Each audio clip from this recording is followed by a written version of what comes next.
ഇപ്പം ലജ്ജാവതിയെ ഇറങ്ങിയ കാലത്ത് കേരളം മുഴുവൻ ഏറ്റുപാടിയ ഒരു പാട്ടാണ്. ഇന്നും ആ പാട്ടിനോട് എനിക്ക് വിയോജിപ്പുള്ള ഒരാളാണ്. പക്ഷെ ഞങ്ങൾ തിയേറ്ററിൽ ഡാൻസ് കളിച്ച പാട്ടാണ്. അക്കിത്തിക്കുത്താന അസ്ഥിക്കുള്ളിൽ നീയ, ഇഷ്ടം കൂടാൻ വാവ ക്യൂട്ടി പെണ്ണെ. സാമാന്യമായി ചിന്തിക്കുന്ന ഒരു ജനതയ്ക്കും ഇതിനോട് യോജിക്കാൻ പറ്റില്ല എന്നുള്ള ഉറച്ച വിശ്വാസമാണ് എനിക്കുള്ളത്. നാടിൻ നന്മകനെ പൊന്മകനെ മുത്തായവനെ എന്നുള്ളൊരു പാട്ടിനകത്ത് അപ്പൊ നന്മകനെ എന്ന് പറയുന്നത് നമ്മുടെ വാക്കല്ല. പുതിയ തലമുറയ്ക്ക് ഇതൊക്കെ ഇഷ്ടമാണെന്ന് പറഞ്ഞിട്ടാണ് ഇവരെല്ലാം ഇറക്കുന്നത്. ഇത് എത്ര കാലം നിൽക്കുന്നു എന്നുള്ളതും കൂടെ നമ്മൾ ആലോചിക്കും. ഇതിൻ്റെ ആയുസ്. ആ പാട്ട് ഇപ്പം കേൾക്കുന്നുണ്ടോ ആരെങ്കിലും? അതേസമയം നമ്മൾ 1954 ഇറങ്ങിയ നീലക്കുയിലിലെ പാട്ടുകൾ ഇന്നും കേൾക്കുന്നു. മത്സരങ്ങളിൽ കുട്ടികൾ പാടുന്നു. നിങ്ങൾക്ക് ആദരാഞ്ജലി നേരട്ടെ എന്ന് പറയാണ്. ചുമ്മാ ഒരുമാതിരി വാക്കുകളുടെ നിരത്തലാണ്. അതായത് പദാവലി ഒരിക്കലും കവിതയോ ഗാനമോ ആകുന്നില്ല. കുമാരനാശാൻ്റെയും ചങ്ങമ്പുഴയുടെയും വള്ളത്തോളിൻ്റെയും പിന്നീട് വൈലോപ്പിള്ളിയുടെയും കവിതകൾ കേട്ട് വളർന്നതാണ് നമ്മുടെ കേരളം, കേരളത്തിൻ്റെ സംസ്കാരം. ഇത്തരം പൊട്ടയായ വാക്കുകൾ കേൾക്കുമ്പോൾ നമുക്ക് പുച്ഛമാണ് തോന്നുന്നത്. ഞാൻ ഗന്ധർവമല്ലേ പാലപ്പൂവേ നിൻ തിരുമംഗല്യ താലി തരുമെന്ന് കൈതപ്ര എഴുതി. അപ്പോൾ എനിക്കത് തിരുമംഗല്യത്താലി ഒരു താലി തരുമെന്നാണ് പറഞ്ഞെങ്കിൽ കുഴപ്പമില്ല. തിരുമംഗല്യത്താലി എന്ന് പറയുമ്പോൾ വേറൊരു പെണ്ണിൻ്റെ കെട്ടുതാലിയാണ്. അവിടെയാണ് ആ തെറ്റ്. ഒരു പെണ്ണിൻ്റെ കെട്ടുതാലി ആവശ്യപ്പെടുക എന്ന് പറഞ്ഞ അർത്ഥം അവളുടെ ഭർത്താവിനെ ആവശ്യപ്പെടുന്നതിന് തുല്യമല്ലേ. Attack attack tack tack tack heart attack എന്നാണ് ഒരു പാട്ടിൻ്റെ വരി. മനസ്സിലായില്ലേ? ടാക്ക് ടാക്ക് എന്നൊക്കെയാണ്. പിന്നെ വേറൊരു പാട്ട് ബേബി ബേബി ബേബി ആഹാ പാവി പാവി തോന്നിയാവാസം. ഇതാണ്. ഇതിങ്ങനെ സഹിക്കും. വിമർശനത്തിന് പോലും അർഹമല്ല എന്നുള്ളതാണ്. വാട്സാപ്പ് വഴി ഇംഗ്ലീഷ് പഠിക്കാൻ ഇംഗ്ലീഷ് കഫേ ഉള്ളപ്പോൾ ഇംഗ്ലീഷ് ഒരു വിഷയമേ അല്ല. English cafe presents you the perfect English. English cafe, we present you the perfect English. WhatsApp now 9633388575. ചലച്ചിത്ര ഗാന നിരൂപകൻ TP ശാസ്തമംഗലം സാറാണ് നമുക്കിപ്പോൾ. നമസ്കാരം സാർ. നമസ്കാരം സാർ. M കൃഷ്ണൻ നായർ സാറിൻ്റെ സാഹിത്യ വാരഫലത്തിനകത്ത് ഒരു വിമർശനം നേരിടാൻ തന്നെ ഒരു യോഗ്യത ആയിട്ട്, ഇല്ലെങ്കിൽ അതിനകത്തൊരു വിമർശനം നേരിടുന്നത് ഒരു യോഗ്യതയായിരുന്നു കരുതിയിരുന്ന ഒരു കാലമുണ്ട്. ഇപ്പോൾ കൃഷ്ണൻ നായർ സാറിൻ്റെ അനന്തരവൻ പാട്ട് നിരൂപണം നടത്തിയപ്പോൾ പലർക്കും പൊള്ളുകയാണ് ശരിക്കും ചെയ്തിട്ടുള്ളത്.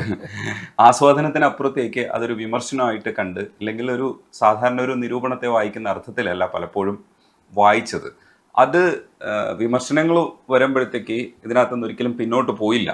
ഇപ്പോഴും അത് തുടരാൻ ഉള്ളൊരു ടെൻഡൻസി കാണിക്കുന്നുണ്ട്. ഈ അടുത്ത് വീണ്ടും വിനായക് ശശികുമാറിൻ്റെ ഒരു പാട്ടിനെ കുറിച്ച് പറയുമ്പോൾ വീണ്ടും സാറ് വാർത്തയിലേക്ക് വന്നിരുന്നു.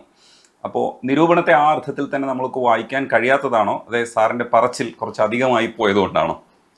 രണ്ടുമല്ല. കാരണം നിരൂപണം എപ്പോഴും ഉണ്ടല്ലോ, എക്കാലത്തും ഉണ്ടല്ലോ.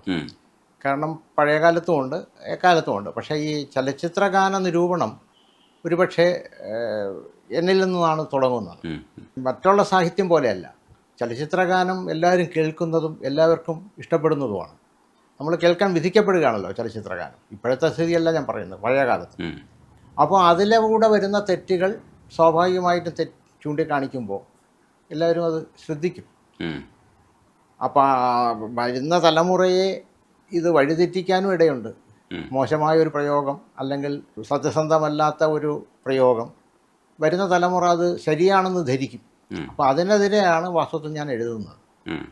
അപ്പോൾ അതിൽ അസഹിഷ്ണുത പ്രകടിപ്പിച്ച ധാരാളം പേരുണ്ട്. പക്ഷേ അവരെല്ലാവരും പിൽക്കാലത്ത് എൻ്റെ സുഹൃത്തുക്കളായി, വളരെ അടുത്ത സുഹൃത്തുക്കളായി. പിന്നെ അവർക്ക് അതിൻ്റെ ആ ഒരു സ്പിരിറ്റിൽ തന്നെയാണ് അവരെടുത്തിട്ടുള്ളത്. ഈ പാട്ടിൻ്റെ ഒരു ആസ്വാദനവും കൂടിയാണ് ഇത് ഉറപ്പ്. അതെ അതെ. ഒരു സ്റ്റെപ്പ് കൂടെ നമുക്ക് മുന്നോട്ട് പോയി പാട്ടിനെ കുറച്ചുകൂടെ ആഴത്തിൽ അറിയാൻ കഴിയുന്നതാണ് ഒരു ഗാന നിരൂപണം എന്ന് പറയുന്നത്. ആ തരത്തിൽ തന്നെയല്ലേ നമ്മൾ വായിക്കേണ്ടത് അതിനെ? തീർച്ചയായിട്ടും. കാരണം ഗാന നിരൂപണം എന്നല്ല, ഗാന ആസ്വാദനം എന്നുള്ള തലത്തിലാണ് ഞാൻ എപ്പോഴും എഴുതുന്നത്. നിരൂപകൻ എന്നുള്ള വാക്ക് ഞാൻ പ്രയോഗിക്കാറില്ല, അത് മറ്റുള്ളവരാണ് പ്രയോഗിക്കുന്നത്. വാസ്തവത്തിൽ ഗാനാസ്വാദകൻ, അതായത് ഇപ്പോൾ 10,000 പേര് കേൾക്കുന്നെങ്കിൽ അവരുടെ ഒരു പ്രതിനിധിയായിട്ട് അവർക്ക് വേണ്ടി ശബ്ദിക്കുന്ന രീതിയിലാണ് ഞാൻ എഴുതുന്നതും പറയുന്നതും. അപ്പോൾ അതിനകത്ത് കല്ലും നെല്ലും വേർതിരിക്കുക എന്നുള്ളൊരു സ്വഭാവം അതിനകത്ത് സ്വാഭാവികമായിട്ടുണ്ടാവും. അതാണ് പിന്നെ അതിൻ്റെ ഒരു അടിസ്ഥാനപരമായ കാര്യം. പിന്നെ അതിനകത്ത് ഞാൻ ഭാഷ പഠിച്ചത് കൊണ്ടാവണം ഭാഷാപരമായ തെറ്റായ പ്രയോഗങ്ങൾ, വ്യാകരണ പിശകുകൾ, ഇതൊക്കെ സ്വാഭാവികമായിട്ടും ചൂണ്ടിക്കാണിക്കും. അത് ആണോ നിരൂപണം എന്ന് ചോദിച്ചാൽ അല്ല, അതും അതിൻ്റെ ഒരു ഭാഗമാണ്. കാരണം തെറ്റായ ഒരു പ്രയോഗം ഒരാൾ നടത്തിയാൽ അതും അതിൻ്റെ ഒരു ഭാഗമാണ്. ഇപ്പം സാറിൻ്റെ കാവ്യഗീതിക എനിക്ക് തോന്നുന്നു 3ാമത്തെ പതിപ്പ് പൊക്കോണ്ടിരിക്കുകയാണ്. അതെ. അപ്പം ഇത് ഒരുപാട് ശ്രദ്ധിക്കപ്പെട്ട ഒരു പുസ്തകമാണ്. ഇതിനകത്ത് ഇപ്പോൾ ഒരുവിധപ്പെട്ട എല്ലാവരെയും പുതിയ തലമുറയിൽപ്പെട്ട റഫീഖ് അഹമ്മദ് സാറിനെ ഉൾപ്പെടെയുള്ളവരെ പരിഗണിച്ചിട്ടുണ്ട്. ഒരു ആസ്വാദനക്കുറിപ്പ് തയ്യാറാക്കുമ്പോൾ നമ്മൾ പല ആസ്പെക്ട്സിൽ പാട്ടുകളെക്കുറിച്ച് കാണേണ്ടതുണ്ട്. ഇപ്പോൾ ഭാസ്കര മാഷിൻ്റെ പാട്ടായിക്കോട്ടെ, ഇല്ലെങ്കിൽ നമ്മൾ വയലാറിൻ്റെ പാട്ടുകൾ, എനിക്ക് തോന്നുന്നു കൂടുതൽ ഇഷ്ടം വയലാറിനെയും ഭാസ്കര മാഷിനെയൊക്കെയാണ് ഇഷ്ടമെന്ന് തോന്നുന്നു. അവരുടെ ഒരു പാട്ടിനെ കുറിച്ച് എപ്പോഴും വാചാലനാകുന്നത് ഞാൻ കണ്ടിട്ടുണ്ട്. എനിക്ക് തോന്നുന്നു അതേക്കുറിച്ച് സംസാരിച്ച് തുടങ്ങുന്നതായിരിക്കും കൂടുതൽ നല്ലതെന്ന് തോന്നുന്നു. എന്നിട്ട് നമുക്ക് പുതിയ കാലത്തിലേക്ക് വരാം. അതെ അതെ അതെ. അല്ല, ഞാൻ പിന്നെ പള്ളിക്കൂടത്തിൽ പഠിക്കുമ്പോഴായിരുന്നാലും കലാലയത്തിൽ പഠിക്കുമ്പോഴായിരുന്നാലും ഈ പാട്ട് എനിക്ക് അന്നു മുതൽ വളരെ ഇഷ്ടപ്പെട്ട ഒരിതാണ്. ഞാൻ ഐച്ഛിക വിഷയമായിട്ട് മലയാള ഭാഷയും സാഹിത്യവും പഠിച്ച ആളുമാണ്. അപ്പോൾ സ്വാഭാവികമായിട്ടും അതിൻ്റെ പിന്നെ ഗാനങ്ങൾ കൂടുതൽ ശ്രദ്ധിക്കുന്നൊരു അന്ന് റേഡിയോയിലൊക്കെ വളരെ കുറച്ച് ഗാനങ്ങളെ നമുക്ക് കേൾക്കാൻ പറ്റുള്ളായിരുന്നു. എങ്കിലും ആ കേൾക്കുന്ന ഗാനം കേട്ട് കേട്ട് തന്നെ നമ്മുടെ വരികൾ മനസ്സിൽ പതിഞ്ഞിട്ടുണ്ട്. അപ്പോൾ ഇത് മലയാളം എടുത്തത് കൊണ്ട് തന്നെ പല കവിതകളും പഠിച്ചിട്ടുണ്ട്, വായിച്ചിട്ടുണ്ട്. അപ്പോൾ അതിനോടൊപ്പം നിൽക്കാവുന്ന ഗാനങ്ങൾ എഴുതിയത് കൊണ്ടായിരിക്കണം ഒരുപക്ഷെ വയലാറിനോടും ഭാസ്കരൻ മാഷിനോടും ONV സാറിനോടും ഒക്കെ എനിക്ക് ഒരു അല്ലാത്ത അടുപ്പം തോന്നിയത്. അതാണ് എൻ്റെ ഒരു തുടക്കം എന്ന് വേണമെങ്കിൽ പറയാം. കാരണം അത് ഈ മോശമായ പാട്ടുകളെ ചൂണ്ടിക്കാണിക്കുമ്പോൾ പോലും നല്ല പാട്ടുകളുടെ നല്ല അംശം, അതായത് ഇപ്പോൾ ഏറ്റവും കൂടുതൽ ഞാൻ ഒരുപക്ഷെ വിമർശിച്ചിട്ടുള്ളത് ഗിരീഷ് പുത്തഞ്ചേരിയാണ്. അദ്ദേഹത്തിൻ്റെ അടുത്ത സുഹൃത്തായിരുന്നു.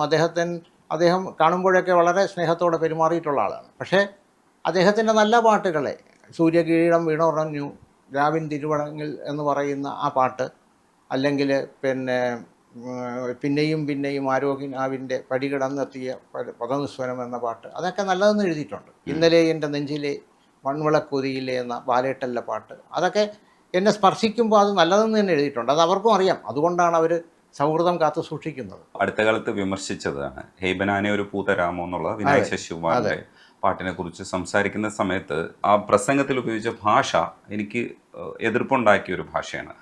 ഒരു ടങ് സ്ലിപ്പായിട്ട് കരുതാവുന്നതാണ് ആ ഒരു. തീർച്ചയായിട്ടും അത് നാക്കുപിഴ തന്നെയാണ്. കാരണം അത് ഈ സംസാരിച്ച കൂട്ടത്തിൽ അത് വിമൻസ് കോളേജിൽ വെച്ചാണ് സംസാരിക്കുന്നത്. വിമൻസ് കോളേജിലൊരു വേദിയിലാണ് ഞാൻ സംസാരിക്കുന്നത്. അപ്പം ഒരുപാട് കുട്ടികളൊക്കെ കേട്ടുകൊണ്ടിരിക്കുമ്പോൾ ആ ഒരു നമുക്കങ്ങനെ വരുമല്ലോ, ഒരു സ്പിരിറ്റിൽ സംസാരിക്കുമ്പോൾ ചില വാക്കുകൾ മാറി, അങ്ങനെ സംഭവിച്ചതാണ്. അത് പക്ഷേ അതിൻ്റെ ഒരു മെറിറ്റിനെ നഷ്ടപ്പെടുത്തിയതുപോലെ തോന്നി. അല്ലായിരുന്നെങ്കിൽ ഒരു പക്ഷേ അത് വിമർശനമായിട്ട് നമുക്ക് കാണാനും ഒക്കെ കഴിയുമായിരുന്നു എന്ന് ഞാനും വിനായകനും ഒക്കെ സംസാരിക്കുന്ന സമയത്തും അത് സംസാരിച്ചിരുന്നു. ആ ടങ് സ്ലിപ്പ് വന്നതുകൊണ്ടാണ് വിനായകനും അതിനകത്ത് ക്രിയാത്മകമായി പ്രതികരിക്കേണ്ടതില്ല എന്ന് തീരുമാനിക്കുകയും തള്ളിക്കളയുകയും ചെയ്തത്. അതർവൈസ് ഇപ്പോൾ പാട്ടുകൾ, ഈ കാലഘട്ടത്തിലെ പാട്ടുകളെ കുറിച്ച് സംസാരിക്കുകയാണെങ്കിൽ എനിക്ക് ചോദിക്കാനുള്ളത്, ശരിക്കിപ്പോൾ നാടിൻ നന്മകനെ പൊന്മകനെ മുത്തായവനെ എന്നുള്ളൊരു പാട്ടിനകത്ത് ഇപ്പം നന്മകനെ എന്ന് പറയുന്നത് നമ്മുടെ വാക്കല്ല, പക്ഷെ ഒരു നമ്മുടെ വാക്കിലേക്ക് വരാൻ സാധ്യതയുള്ളൊരു വാക്ക്, അല്ലെങ്കിൽ നമുക്ക് മലയാളത്തിലേക്ക് കിട്ടുമായിരുന്ന ഒരു വാക്ക് കൂടിയാണിത്. ഇങ്ങനെയൊക്കെയുള്ള പ്രയോഗങ്ങൾ മലയാളത്തെ കുറച്ചുകൂടെ സമ്പന്നമാക്കില്ലേ എന്നാണ് എൻ്റെ ചോദ്യം. ഞാൻ ഒരു ഉദാഹരണം പറയാം. ഇപ്പോൾ പ്രേമചകോരി എന്ന് ഭാസ്കരൻ മാഷ് പ്രയോഗിച്ചപ്പോൾ അന്ന് വരെ മലയാളികൾ കേട്ടിട്ടില്ല. പ്രേമചകോരി ഇപ്പം അടുത്ത കാലത്ത് അന്തരിച്ച ജയചന്ദ്രൻ്റെ പ്രഥമ ഗാനം എന്ന് നമ്മളെല്ലാവരും പറയുന്ന, മാത്രമല്ല അദ്ദേഹം പാടിയത് ആ പാട്ടല്ല, പ്രഥമമായിട്ട് പാടിയത് ആ പാട്ടല്ല, കുഞ്ഞാലി മരക്കാറുള്ള പാട്ടാണ്. പക്ഷേ പുറത്തിറങ്ങിയത് കളിത്തോഴനാണ്, നമുക്കറിയാം. അതിലെ പ്രേമചകോരി എന്ന് പറയുന്ന പ്രയോഗം അന്ന് വരെ നമ്മൾ മലയാളികൾ കേട്ടിട്ടില്ല. വയലാറ് സുപ്രഭാതം എന്നെഴുതുമ്പോൾ ഗുഡ് മോർണിംഗ് എന്നെ കലാലയത്തിൽ പഠിപ്പിച്ച അധ്യാപകൻ, ഞങ്ങൾ സെക്കൻഡ് ലാംഗ്വേജിന് ഒരുമിച്ച് 160ഓളം കുട്ടികൾ ഇരിക്കുന്ന ക്ലാസ്സിൽ വന്ന അധ്യാപകൻ പറഞ്ഞു, ഇപ്പോൾ ഒരു സിനിമ ഇറങ്ങിയിട്ടുണ്ട് പണിതിരാത്ത വീട്, അത് നിങ്ങളെല്ലാം പോയി കാണണം. അതിൽ തുടക്കം തന്നെ സുപ്രഭാതം എന്ന് തുടങ്ങുന്ന ഒരു പാട്ടോടുകൂടിയാണ് എന്ന് പറഞ്ഞു. ശരിയുമാണ്. അപ്പോൾ അന്ന് അധ്യാപകൻ പറഞ്ഞത് നമ്മളെല്ലാവരും എന്നും നിങ്ങൾ എന്നെ കാണുമ്പോൾ ഗുഡ് മോർണിംഗ് പറയും, പക്ഷേ ഇതുവരെ നമുക്കൊരു മലയാളം ഇല്ലായിരുന്നു. ഇതാ വയലാറിൻ്റേതായ ഒരു മലയാള പ്രയോഗം സുപ്രഭാതം. അതിനുശേഷമാണ് നമ്മൾ ഈ ഫേസ്ബുക്കിലുമൊക്കെ ഇപ്പോൾ സുപ്രഭാതം എന്നൊക്കെ പറയുന്നത്. അതുപോലെ തന്നെ എനിക്ക് തോന്നുന്നു ഈ അടുത്ത കാലത്ത് അന്തരിച്ച എം ഡി ആകെ കൂടെ ഒരു സിനിമയിലല്ല ഒരു സിനിമ വന്നില്ല, വളർത്തു മൃഗങ്ങൾ മാത്രമേ വളർന്നുള്ളൂ. അതിൽ ശുഭരാത്രി എന്ന് പ്രയോഗിച്ചിട്ടുണ്ട്. ഗുഡ് നൈറ്റിന് ശുഭരാത്രി എന്ന് പറഞ്ഞ ഒരു പാട്ടുണ്ടല്ലോ. അപ്പോൾ അതൊക്കെയാണ് നമുക്ക് കിട്ടിയ പുതിയ വാക്കുകൾ. അല്ലാതെ ഇപ്പോൾ ചില വികലമായ പ്രയോഗങ്ങൾ അത് നല്ല വാക്കായിട്ട് അല്ലെങ്കിൽ നല്ല പ്രയോഗമായിട്ട്. ഇപ്പോൾ വേറൊരു ഉദാഹരണം പറഞ്ഞാൽ, വളക്കിനിത്തളത്തിൽ പൂജയെടുപ്പിന് വെളുപ്പാങ്കാലത്ത് കണ്ടപ്പോൾ മുറപ്പെണ്ണെ നിൻ്റെ പൂങ്കവിളിൽ ഹരിശ്രീ എഴുതിയത് ഓർമ്മ. ആ പാട്ടിൽ തങ്കഭസ്മക്കുറിയിട്ട തമ്പുരാട്ടി എന്ന് പറഞ്ഞാൽ അതിൽ പൂക്കിലെ കതിരുകൾക്കിടയിലൂടെ എന്നെ നീ നോക്കിക്കൊതിപ്പിച്ചത് ഓർമ്മയില്ലേ എന്നൊരു പ്രയോഗമുണ്ട് വയലാറിന്. നോക്കിക്കൊതിപ്പിക്കുക. ആ നോക്കിക്കൊതിപ്പിക്കുക എന്ന് പറയുന്ന ഒരു പ്രയോഗം നമ്മളെ വല്ലാതെ ആകർഷിക്കുന്നതാണ്. ഇപ്പം മാനത്തു കണ്ണികൾ മയങ്ങും കയങ്ങൾ മനോരമേ നിൻ്റെ നയനങ്ങൾ. കയങ്ങൾ മനസ്സിലായില്ലേ? ആ മനോരമേ നിൻ്റെ നയനം, അവയിൽ മുഖം നോക്കും എൻ്റെ വികാരങ്ങൾ ആവേശഭരിതങ്ങൾ. ഇതിൽ ഓരോ വാക്കും നമ്മളെ ആ ഗാനത്തുമായിട്ട് അടുപ്പിക്കുകയാണ്. അങ്ങനെ ഒരു ഗുണം ഈ പറഞ്ഞ പാട്ടിനില്ല. പക്ഷെ സർ കാലം മാറി. പൊന്മാൻ, അതിനകത്ത് ഒരു പാട്ട്, ഹിറ്റ് പാട്ട് എന്ന് പറയാൻ ബ്രൈഡാത്തിയെ എന്നാണ്. ബ്രൈഡാത്തിയെ ഞാൻ കേട്ടു അത്. അതേപോലെ തന്നെ സുഹേൽ കോയ, ബ്രൈഡാത്തി എഴുതിയത് സുഹേൽ കോയാണ്. സുഹേൽ കോയയുടെ വേറൊരു സൂപ്പർ ഹിറ്റ് പടമായിരുന്നു പ്രേമലു എന്ന് പറയുന്നത്. പ്രേമലുവില് പ്രേമിക്കുടു എന്ന് പറയുന്ന വരിയുണ്ട്. അതേപോലെ തന്നെ അതിനകത്ത് കാറിൽ പോകുന്ന പാട്ടുമായിട്ട് ബന്ധപ്പെട്ട് കാറ് റൈഡിയിലെ എന്ന് ചോദിക്കുന്നുണ്ട്. അത് ആ സിനിമയെ സംബന്ധിച്ചിടത്തോളം അത് ഭയങ്കര. പക്ഷേ അത് ഈ പുതിയ തലമുറയ്ക്ക് ഇതൊക്കെ ഇഷ്ടമാണെന്ന് പറഞ്ഞിട്ടാണ് ഇവരെല്ലാം ഇറക്കുന്നത്. ഇത് എത്ര കാലം നിൽക്കുന്നു എന്നുള്ളതും കൂടെ നമ്മൾ ആലോചിക്കണം. ഇതിൻ്റെ ആയുസ്, ഇത്തരം പാട്ടുകളുടെ ആയുസ്. ഇപ്പോൾ ഇലൂമിനാറ്റി എന്ന് പറയുന്ന ആ പാട്ട് തന്നെ, ഇപ്പം നേരത്തെ പറഞ്ഞ പാട്ട്, നമ്മൾ ആ പാട്ട് ഇപ്പം കേൾക്കുന്നുണ്ടോ ആരെങ്കിലും? അതിൻ്റെ ഒരു ഒരു ഒരു ഒരു പെട്ടെന്നൊരു, ഇപ്പോഴത്തെ ഭാഷയിൽ പറഞ്ഞ വൈബ് ഉണ്ടാക്കുന്നു. അതുപോലെ തന്നെ നശിക്കുന്നു. അതേസമയം നമ്മൾ 1954 ഇറങ്ങിയ നീലക്കുയിലിലെ പാട്ടുകൾ ഇന്നും കേൾക്കുന്നു. മത്സരങ്ങളിൽ കുട്ടികൾ പാടുന്നു. ആ ഒരു അവസ്ഥ വരുന്നില്ല. ഇപ്പം ലജ്ജാവതിയെ ഇറങ്ങിയ കാലത്ത് കേരളം മുഴുവൻ ഏറ്റുപാടിയ ഒരു പാട്ടാണ്.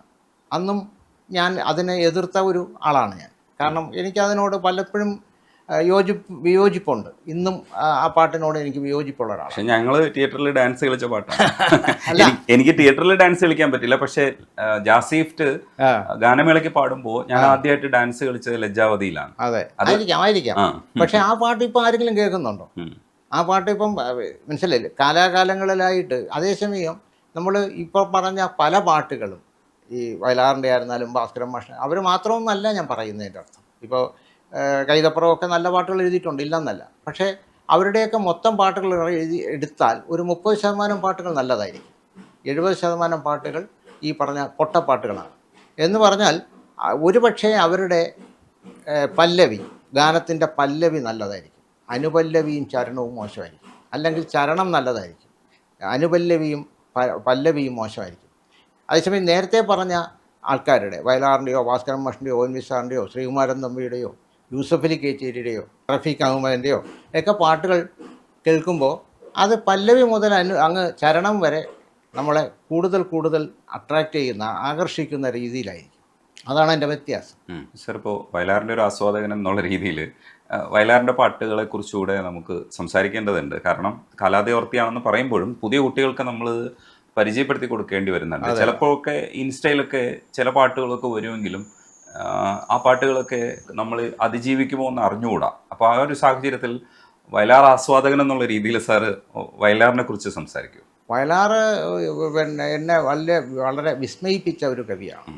കാരണം ഈ മതിപ്പിക്കുന്ന ഒരു ക്വാളിറ്റി നമ്മൾ പറയുമല്ലോ, മതിപ്പിക്കുന്ന ഒരു ക്വാളിറ്റി, അത് ഏറ്റവും കൂടുതൽ ഒരുപക്ഷെ ഉള്ളത് വയലാറിനാണ്. വയലാറിന് വേണ്ടി വയലാറിൻ്റെ വാക്കുകൾ, വയലാറിൻ്റെ ഗാനങ്ങളിലെ വാക്കുകൾ വയലാറിന് വേണ്ടി വന്ന് ഇങ്ങനെ നിരക്കുന്നതായിട്ട് നമുക്ക് തോന്നും. അദ്ദേഹം വാക്കുകൾക്ക് വേണ്ടി ഒരിക്കലും, കാരണം വളരെ നിമിഷ നേരം കൊണ്ട് ഒരുപാട് അനുഭവങ്ങൾ പലരും എന്നോട് പങ്കുവച്ചിട്ടുണ്ട്. അദ്ദേഹം റോഡിൽ നിന്ന് യാത്ര ചെയ്യുന്ന സമയത്ത് റോഡിൽ നിന്ന് അന്ന് ദേവരാജ മാഷിനെ ഏൽപ്പിക്കേണ്ട പാട്ടുകൾ റോഡിൽ നിന്ന് TN മേനോൻ്റെ പോക്കറ്റിൽ കിടന്ന പാസിംഗ് ഷോ സിഗരറ്റിൻ്റെ കവറിൽ അന്ന് അംബാസഡർ കാറല്ലേ ഉള്ളൂ, അംബാസഡർ കാറിൻ്റെ പുറത്ത് വച്ച് എഴുതി കൊടുത്ത ഈ സുപ്രഭാതം എന്ന് പറയുന്ന പണിതിരേത്ത വീട്ടിലെ പാട്ട് തന്നെ മദ്രാശിയിൽ ഇവരെല്ലാവരും കൂടി, എന്നോട് KS സേതുമാധവൻ സാറ് എന്നെ മിക്ക ദിവസവും വിളിക്കുമായിരുന്നു. അദ്ദേഹം ജീവിച്ചിരുന്ന സമയത്ത് ഉച്ചയ്ക്ക് ശേഷമാണ് അദ്ദേഹം വിളിക്കുക. ഉച്ചവരെ അദ്ദേഹം വായിക്കും. 7 മണിയാകുമ്പോൾ അത്താഴം കഴിച്ചിട്ട് അദ്ദേഹം ഉറങ്ങും. അതാണ് അദ്ദേഹത്തിൻ്റെ ഒരു ശീലം. അപ്പോൾ ഉച്ചയ്ക്ക് വിളിക്കുമ്പോൾ പലപ്പോഴും അദ്ദേഹത്തിൻ്റെ പല പാട്ടുകളെക്കുറിച്ചും എനിക്ക് പറഞ്ഞു തന്നിട്ടുണ്ട്. ഈ സുപ്രഭാതം എഴുതിയത് മദ്രാശിയിൽ ഇവരെല്ലാം തമ്പടിച്ചിരിക്കുകയാണ് ഒരു ഹോട്ടലിൽ. ഇദ്ദേഹം പാട്ടൊന്നും എഴുതിയിട്ടില്ല, അങ്ങനെ കറങ്ങി നടക്കുകയാണ്. അപ്പോൾ രാവിലെ ഈ ഹിന്ദു പേപ്പർ വായിച്ചുകൊണ്ടിരിക്കുകയാണ് സേതുമാധവൻ സാറ് റിസപ്ഷനിൽ. അപ്പോൾ വയലാർ അവിടത്തേക്ക് വന്നു. അപ്പോൾ കുട്ടാന്നാണല്ലോ അടുപ്പമുള്ളവർ അദ്ദേഹത്തെ വിളിക്കുക. കുട്ടാ പാട്ടൊന്നും എഴുതിയില്ലല്ലോ. ഇപ്പോൾ എഴുതാം, ഞാനൊന്ന് ശുചിമുറിയിൽ പോയിട്ട് വരട്ടെ എന്ന് പറഞ്ഞ് അദ്ദേഹം ശുചിമുറിയിലോട്ട് പോയി. പോയിട്ട് 1 മിനിറ്റ് കഴിഞ്ഞപ്പോൾ അദ്ദേഹം തിരിച്ചു വന്നു, ഓടി വന്ന് ഇദ്ദേഹത്തിൻ്റെ കയ്യിൽ നിന്ന് ആ paper, news paper, Hindu paper പിടിച്ചു വാങ്ങി, റിസപ്ഷനിസ്റ്റിൻ്റെ കയ്യിൽ നിന്ന് പേന പിടിച്ചു വാങ്ങി, അതിൻ്റെ വശത്തിൽ ഈ പത്രത്തിൻ്റെ ചെറിയ വശത്തുണ്ടല്ലോ, വശത്തെഴുതിയ പാട്ടാണ് സുപ്രഭാതം എന്ന് പറഞ്ഞാൽ വിശ്വസിക്കൂ. അദ്ദേഹം പറയണ ഞാൻ അവിടെ ഇരുന്ന് അത്ഭുതപ്പെട്ടു പോയി. കാരണം ഇദ്ദേഹം ഇത് എഴുതി കഴിഞ്ഞപ്പോൾ ഇതെങ്ങനെ ചിത്രീകരിക്കണമെന്നായിരുന്നു എൻ്റെ ആലോചന. സുപ്രഭാതം സുപ്രഭാതം, നീലഗിരിയുടെ സഖികളെ, ജ്വാലാമുഖികളെ, അതിൽ ഓരോ വാക്കും നോക്കൂ. ജ്വാലാമുഖികളെ, ജ്യോതിർമയ്യാം ഉഷസ്സിന് വെള്ളിച്ചാമരം വീശും മേഘങ്ങളെ. സുപ്രഭാതം പിന്നെ നീലഗിരിയിലെ സഖികളെ എന്നൊക്കെ പറയുന്നത് ആ മേഘങ്ങളെയാണല്ലോ. പിന്നെ അതുപോലെ തന്നെ പിന്നീടുള്ള വരികൾ അതിനേക്കാൾ ഗംഭീരമാണ്. അഞ്ഞനക്കല്ലുകൾ മിനുക്കിയടുക്കി അഖിലാണ്ട മണ്ഡല ശില്പി, പണിഞ്ഞിട്ടും പണിഞ്ഞിട്ടും പണിതീരാത്ത പ്രപഞ്ചമന്ദിരമേ. ഈ ലോകം തന്നെ ഒരു പ്രപഞ്ച മന്ദിരമാണ്, പണിതീരാത്ത വീടാണ്, പ്രപഞ്ച മന്ദിരമാണ്. നിൻ്റെ 4 കെട്ടിൻ്റെ പടിപ്പുരമുറ്റത്ത് ഞാൻ എൻ്റെ മുറി കൂടി പണിയിച്ചോട്ടെ. ഞാൻ പിൽക്കാലത്ത് ഇതൊക്കെ ഞാൻ പ്രീ ഡിഗ്രിക്ക് പഠിക്കുമ്പോഴാണ് ഈ പടം ഇറങ്ങുന്നത്. ഞാൻ പറഞ്ഞാൽ അധ്യാപകൻ പറഞ്ഞതുകൊണ്ട് ഞാൻ ഇത് പോയി കാണുകയും പിന്നീട് ഈ പണിതീരാത്ത വീട് ഞാൻ എത്രയോ തവണ കണ്ടിട്ടുണ്ട്. കാരണം എന്നെ വളരെ ആകർഷിച്ച ഒരു പടവും കൂടിയാണ്. ഈ പാട്ട് വളരെ ആസ്വാദ്യകരമാണ്. കാരണം സിനിമ തുടങ്ങുന്നത് തന്നെ ഈ പാട്ടോട് കൂടിയാണ്. ഈ നമുക്ക് പണ്ട് പറയുമല്ലോ, നമ്മൾ ഒരു പൈസ മുടക്കി കഴിഞ്ഞാൽ ആദ്യത്തെ ഈ പാട്ട് കേൾക്കുമ്പോൾ തന്നെ നമ്മുടെ പൈസ മുതലായി എന്ന് നമുക്ക് തോന്നും. അപ്പോൾ ഇത് ഞാൻ വളരെ കുറേ പ്രായമായതിനു ശേഷം, ഇതൊക്കെ എഴുതാൻ തുടങ്ങിയതിന് ശേഷം പാറപ്പുറത്തിനെ ഒരിക്കൽ കാണാനിടയായി. പാറപ്പുറത്തിനെ കാണുമ്പോൾ ഞാൻ ചോദിച്ചു, അങ്ങയുടെ നോവൽ ഞാൻ വായിച്ചിട്ടുണ്ട്, അതിലൊരിടത്തും പണിതീരാത്ത വീട്, പ്രപഞ്ചം പണിതീരാത്ത വീടാണ് എന്ന് പറഞ്ഞിട്ടില്ലല്ലോ. അതെങ്ങനെ സംഭവിച്ചു? വയലാറിൻ്റെ പാട്ടിൽ ഇതുണ്ടല്ലോ. അങ്ങയുടെ അച്ഛൻ, അദ്ദേഹം ജീവിതമാണ് പണിതീരാത്ത വീടെന്നാണ് അദ്ദേഹം സ്ഥാപിച്ചിരിക്കുന്നത്. ജോസ് എന്ന് പറയുന്ന ഒരു കഥാപാത്രമാണ് അതിലെ നായകൻ, നമ്മുടെ പ്രേം നസീർ അവതരിപ്പിച്ച നായകൻ. ഒരു ദരിദ്രനായ പട്ടാളക്കാരനാണ്, ഇന്ത്യൻ പട്ടാളക്കാരൻ. അപ്പോൾ ചോദിച്ചപ്പോൾ അദ്ദേഹം പറഞ്ഞ മറുപടി എന്നെ വിസ്മയഭരിതനാക്കിപ്പോയി. അദ്ദേഹം പറഞ്ഞു, അതാണ് നോവലിസ്റ്റും കവിയും തമ്മിലുള്ള വ്യത്യാസം. നോവലിസ്റ്റിന് ഒരു വൃത്തത്തിനകത്ത് കറങ്ങാനേ പറ്റൂ, കവിക്ക് അത് ഭേദിക്കാനുള്ള അനുമതിയുണ്ട്. അദ്ദേഹത്തിന് പ്രപഞ്ചം പണിതീരാത്ത വീടാണെന്ന് സങ്കല്പിക്കാനുള്ള പിന്നെ അധികാരവും അവകാശവുമുണ്ട് എന്ന് പറഞ്ഞു. അതാണ്. അപ്പോൾ അതാണ് നമുക്ക് എൻ്റെ വ്യത്യാസം. മാത്രമല്ല അതിൻ്റെ പിന്നുള്ള വരികളും ആ കഥാസന്ദർഭമായിട്ട് വളരെ ഇഴുകിച്ചേർന്നതാണ്. അതായത് വസന്തവും ശിശിരവും കുളിക്കാനിറങ്ങുന്ന വനസരോവരമേ. ആ വനസരോവരം എന്നും സിനിമയെ കാണുന്നു.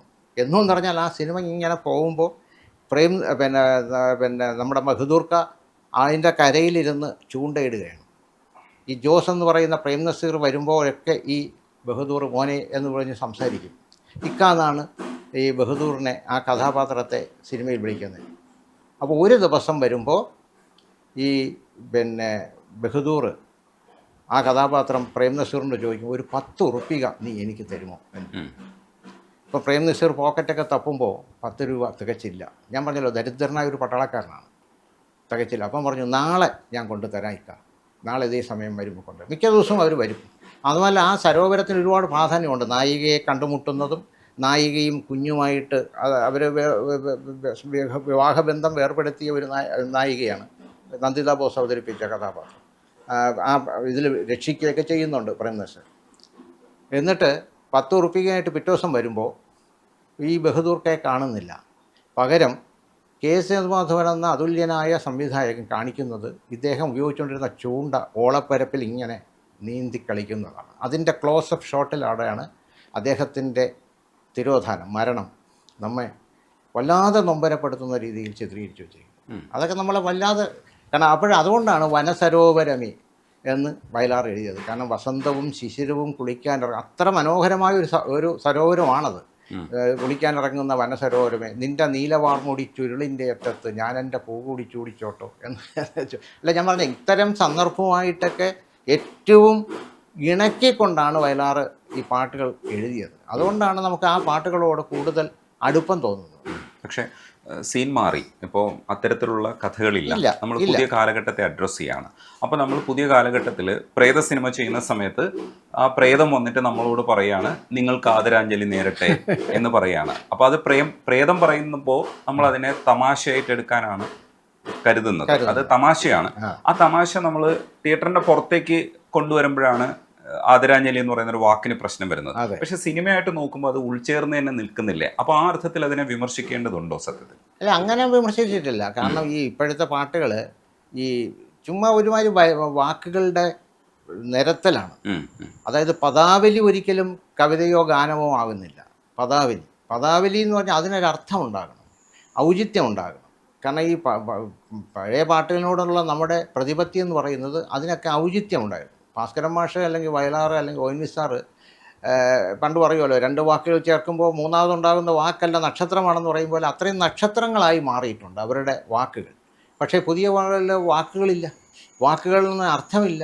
അവർ ചുമ്മാ ഇങ്ങനെ കുറേ വാക്കുകൾ വഴിക്ക് വയ്ക്കുന്നത്. ഇപ്പോൾ ഇറങ്ങിയ പൈങ്കിളി എന്ന് പറഞ്ഞ സിനിമയ്ക്കകത്ത് അതും വിനായക് ശശികുമാറാണ് എഴുതിയിരിക്കുന്നത്. അക്കിത്തിക്കുത്താന അസ്ഥിക്കുള്ളിൽ നീയ, ഇഷ്ടം കൂടാൻ വാവ ക്യൂട്ടിപ്പെണ്ണി, രക്തക്കുഴലിലാകെ പ്രേമക്കൊഴുപ്പിതോ, ഞെട്ടിപ്പൊട്ടിക്കേറും കുപ്പിച്ചില്ല്. ഇതാണ് പാട്ട്. ഇതിനോട് യോജിക്കാൻ എനിക്ക് ഒരിക്കലും പറ്റുന്നില്ല. കാരണം പറ്റുകയുമില്ല. കാരണം സാമാന്യമായി ചിന്തിക്കുന്ന ഒരു ജനതയ്ക്കും ഇതിനോട് യോജിക്കാൻ പറ്റുകയില്ല എന്നുള്ള ഉറച്ച വിശ്വാസമാണ് എനിക്കുള്ളത്. കാരണം ഞാൻ പറഞ്ഞില്ലേ, ഈ നമ്മൾ കുമാരനാശാൻ്റെയും ചങ്ങമ്പുഴയുടെയും വള്ളത്തോളിൻ്റെയും പിന്നീട് വൈലോപ്പിള്ളിയുടെയും ബാലചന്ദ്രൻ ചുള്ളിക്കാടിനെ പോലെയുള്ള കവികളുടെ, അല്ലെങ്കിൽ ഒ.എൻ.വി. കുറുപ്പ് സാറിൻ്റെ, സുഗതകുമാരി ടീച്ചറിൻ്റെ ഇത്തരം കവിതകൾ കേട്ട് വളർന്നതാണ് നമ്മുടെ കേരളത്തിൻ്റെ സംസ്കാരം. അപ്പോൾ ഈ ഇത്തരം പൊട്ടയായ വാക്കുകൾ കേൾക്കുമ്പോൾ നമുക്ക് പുച്ഛമാണ് തോന്നുന്നത്. ഇതിനൊരർത്ഥമില്ല. കാരണം ഈ ഒരു താൽക്കാലികമായ ഒരു ബഹളം ഉണ്ടാക്കാനല്ലാതെ വേറൊന്നിനും ഉപയോഗിക്കുന്നില്ല.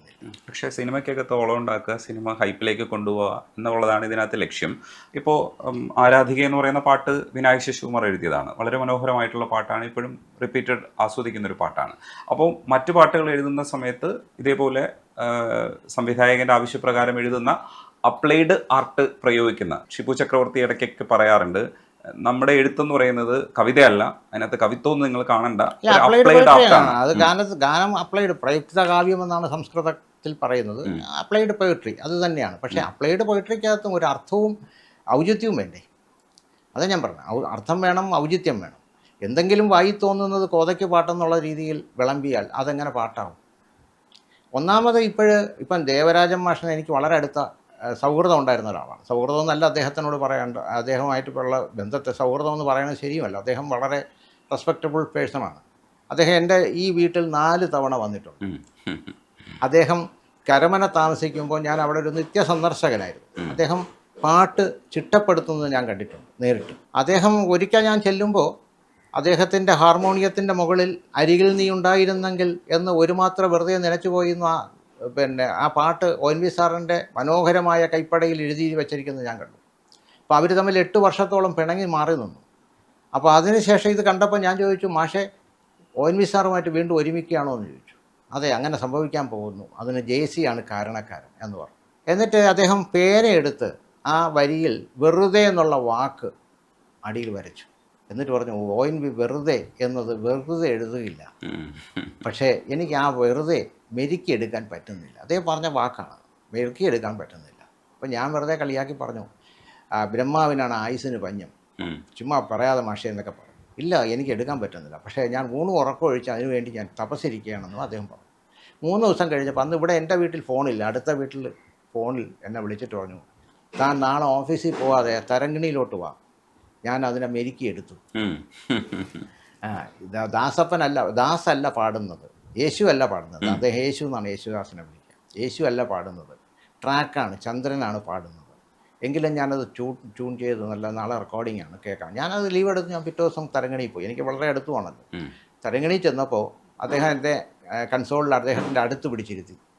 അതൊക്കെ എനിക്ക് കിട്ടിയ ഒരു വലിയ സൗഭാഗ്യമാണ്. ഈ പാട്ടിനെക്കുറിച്ച് എഴുതിയത് കൊണ്ട് കിട്ടിയ ഒരു സൗഭാഗ്യമാണ്. ദേവരാജൻ മാഷ് ആരോടും അങ്ങനെ മമത കാണിക്കാത്ത, അല്ലെങ്കിൽ ജോലി ചെയ്യുമ്പോൾ എല്ലാവരെയും അകറ്റി നിർത്തുന്ന ദേവരാജൻ മാഷ് എന്നെ തൊട്ടടുത്ത് പിടിച്ചിരുത്തിയിട്ട് ആ പാട്ട് കേൾക്കുമ്പോൾ, ആ വെറുതെ എന്നുള്ള ഭാഗം നിങ്ങൾ കേട്ടു നോക്കൂ. ആദ്യം നമ്മൾ കേൾക്കുമ്പോൾ ഉള്ള വെറുതെ അല്ല, പിന്നീട് അത് ആവർത്തിക്കുമ്പോൾ വരുന്ന വെറുതെക്ക് വേറെ ചില സംഗതികൾ അദ്ദേഹം ഇപ്പോഴത്തെ ഭാഷ പറഞ്ഞ സംഗതികൾ കൊടുത്തിട്ടുണ്ട്. ഞാൻ അദ്ദേഹത്തിൻ്റെ കാൽക്കൽ തൊട്ട് കണ്ണി വെച്ചു. അപ്പോൾ അദ്ദേഹം പറഞ്ഞു, അങ്ങനെ ചെയ്യരുത്, ഒരാളുടെയും കാലിൽ തൊട്ട് കണ്ണി വയ്ക്കാനൊന്നും അദ്ദേഹത്തിന് ഇഷ്ടമല്ല. ഞാൻ അറിയാതെ ചെയ്തു പോയതാണ്. കാരണം അദ്ദേഹത്തിലെ കലാകാരനെ എനിക്ക് അംഗീകരിക്കാതിരിക്കാൻ പറ്റാത്തൊരവസ്ഥയായി. പിന്നീട് ഞാൻ ഒ.എൻ.വി. സാറിനെ കണ്ടപ്പോൾ ഈ കഥ ഞാൻ പറഞ്ഞു അദ്ദേഹത്തിനോട്. സാറൊന്നും ഇല്ലായിരുന്നു ഈ റെക്കോർഡിങ്ങിന്. സാറ് പറഞ്ഞപ്പോൾ സാറ് പറഞ്ഞു, ഞങ്ങൾ 8 വർഷം പിണങ്ങിയിരുന്നില്ലേ, ഞാൻ അദ്ദേഹത്തെക്കുറിച്ച് തന്നെയാണ് ആ പാട്ട് എഴുതിയത്. അരികിൽ നീ ഉണ്ടായിരുന്നെങ്കിലെന്ന് ഒരു മാത്രം വെറുതെ നനച്ചു പോയി ഇന്ന് ദേവരാജൻ ഉണ്ടായിരുന്നെങ്കിലെന്നുള്ള ആ സങ്കല്പത്തിൽ തന്നെയാണ് ആ പാട്ട് എഴുതിയത് എന്ന് പറഞ്ഞു. ഈ വിമർശിക്കുമ്പോൾ പല ആംഗിളിൽ നമുക്ക് ശ്രദ്ധിക്കേണ്ടതുണ്ട്. ഇപ്പോൾ വായന നമുക്ക് ഓരോരുത്തർക്കും ഓരോ രീതിയിൽ വായിക്കാൻ പറ്റും പല വരികളെ. ഇപ്പോൾ കൈതപ്രത്തിനെ വിമർശിക്കുന്ന സമയത്ത് ഈ വണ്ണാത്തിപ്പുഴയുടെ തീരത്ത് തിങ്കൾ കണ്ണാടി നോക്കും നേരത്ത് സ്വപ്നം കണ്ടിറങ്ങി വന്നവളെ, അപ്പോൾ വണ്ണാത്തിപ്പുഴയുടെ തീരത്ത് നോക്കാൻ പറ്റില്ലെന്നും തീരമാണുള്ളതെന്നും വെള്ളത്തിലേക്ക് നോക്കിയാലേ കാണാൻ പറ്റുള്ളൂ എന്നൊക്കെ പറഞ്ഞപ്പോൾ അതിനകത്ത് മറ്റൊരു അവസരത്തിൽ ഇപ്പോൾ വിനായ് ശശികുമാർ തന്നെ അതിനകത്ത് ഇടപെട്ട് സംസാരിച്ചപ്പോൾ പറയുന്നുണ്ടായിരുന്നു, ഈ അടുത്ത കാലത്ത് ഒരു പരിപാടി പറഞ്ഞിട്ടുണ്ടായിരുന്നു, വണ്ണാത്തിപ്പുഴയുടെ തീരത്ത് തിങ്കൾ കണ്ണാടി നോക്കും നേരത്ത് അടുത്ത വരി എന്ന് പറയുന്നത് സ്വപ്നം കണ്ടിറങ്ങി വന്നവളെ, അവൾ തീരത്തേക്കാണ് വന്നത്, അതുകൊണ്ട് അവൾ വെള്ളത്തിലേക്ക് ഇറങ്ങിക്കഴിഞ്ഞ് കഴിഞ്ഞാൽ മുങ്ങിച്ചാവുമായിരുന്നു എന്ന് തമാശയ്ക്ക് പറയുന്നത്. നമ്മൾ തീരത്ത് ഈ എപ്പോഴും റിഫ്ലക്ഷൻ ഉണ്ടാകുന്ന വെള്ളത്തിലല്ലേ. വണ്ണാത്തിപ്പുഴയുടെ തീരത്ത് നോക്കിയാൽ എന്ത് കാണാൻ പറ്റും? പുല്ലും മണ്ണുമേ കാണും. പക്ഷെ അതിനെ ഇങ്ങനെ വായിച്ചൂടെ എന്നാണ് ചോദിക്കണേ. അല്ല, അതിങ്ങനെ ഈ മൂക്കിൽ ഇങ്ങനെ തൊടുന്നതും കൈ ചുറ്റി തൊടുന്നതും തമ്മിലുള്ള വ്യത്യാസം ഉണ്ടല്ലോ. ഒരു ഉദാഹരണം കൊണ്ട് ഞാനത് വ്യക്തമാക്കാം. മാലിന്യ നദിയിൽ കണ്ണാടി നോക്കും മാനെ, വയലാർ എഴുതിയത് ശകുന്തളയ്ക്ക് വേണ്ടി. ശരിക്കും പറഞ്ഞാൽ മാന് കാളിദാസൻ തന്നെ സൃഷ്ടിച്ച ഒരു കഥാപാത്രം പോലെയാണ് മാന്, അല്ലേ, ഈ ശാകുന്തളത്തിൽ. അപ്പോൾ ആ മാന് ഇതൊന്നും അറിയാതെ വെറുതെ വെള്ളം കുടിക്കാൻ വന്നതാണ്. പക്ഷേ കവിയായ വയലാറിന് കാളിദാസനെ പോലും കവച്ചു നിൽക്കുന്ന തരത്തിൽ അദ്ദേഹം എഴുതി അത് കണ്ണാടി നോക്കുകയാണ്. നമ്മുടെ തന്നെ പ്രതിബിംബം, ഈ കണ്ണാടിയൊക്കെ കണ്ടുപിടിക്കുന്ന മുമ്പേ നമ്മൾ പ്രതിബിംബം ഏതിലാണ് കണ്ടത്? മനുഷ്യൻ വെള്ളത്തിലാണ്, കരയിലല്ലല്ലോ, വെള്ളത്തിലാണ്. അപ്പോൾ മാലിന്യ നദിയിൽ കണ്ണാടി നോക്കും മാനെ പുള്ളിമാനെ എന്ന് പറഞ്ഞാണ് ആ പാട്ട് തുടങ്ങുന്നത്. അത് ശരിയായ പ്രയോഗം. ഇവിടെ വണ്ണാത്തിപ്പുഴയുടെ തീരത്ത് എന്താ കാണാൻ പറ്റും? പിന്നെ ഈ പറഞ്ഞ പോലെ നായിക ഇറങ്ങി വന്നതാണ്, ഇങ്ങനെയൊക്കെ പറഞ്ഞ് അതിന് അനുബന്ധങ്ങൾ അല്ലെങ്കിൽ അതിന് വിശദീകരണങ്ങൾ നൽകേണ്ടി വരും. അല്ല, പക്ഷെ ഭാസ്കരൻ മാഷ് കായലരികത്ത് വലയെറിഞ്ഞപ്പോൾ വളകിലിക്കിയ സുന്ദരി എന്ന് പറയുമ്പോൾ അതെ, കായലരികത്ത് ഇറങ്ങി കഴിഞ്ഞാൽ സുന്ദരിയെ കിട്ടുമെന്നും കായലിലേക്ക് ഇറങ്ങി കഴിഞ്ഞാൽ മീനിനെ കിട്ടുമെന്നും അത് അന്ന് വിമർശനം ഉണ്ടായപ്പോൾ പറഞ്ഞതായിട്ട് ഞാനും കേട്ടു. ഭാസ്കരൻ മാഷി തന്നെ അത് പറഞ്ഞതായിട്ട്, ഞാൻ ജനിച്ചിട്ട് പോലുമില്ല, തമാശക്ക് പറഞ്ഞതായിട്ട് ഞാനും കേട്ടിട്ടുണ്ട്. നമ്മൾ വിമർശിക്കപ്പെടുമ്പോൾ കുറെ കൂടെ വിശാലമായ അർത്ഥത്തിൽ വിമർശിക്കണമെന്നാണോ അവർ ഉദ്ദേശിക്കുന്നത്? അപ്പം അങ്ങനെ ഒരു പിഴവുണ്ടോ അതിനകത്ത്? അല്ല, പിഴവെന്ന് പറയാൻ ഒക്കില്ല അത്. കാരണം പ്രത്യക്ഷത്തിൽ കേൾക്കുമ്പോൾ തന്നെ നമുക്ക് അർത്ഥം കിട്ടണം. പാട്ട് പെട്ടെന്ന് കേൾക്കുകയാണ്. ഇപ്പോൾ പാട്ടിന് പല ഘടകങ്ങളുണ്ടല്ലോ. സംഗീതമുണ്ട്, ആലാപനത്തിൻ്റെ ഒരു സുഖമുണ്ട്, ചിത്രീകരണം നല്ലതാണെങ്കിൽ അതിൻ്റെ ഒരു ക്വാളിറ്റി ഉണ്ട്. അതേസമയം രചന മാത്രമല്ലല്ലോ, രചനയാണ് മുഖ്യം.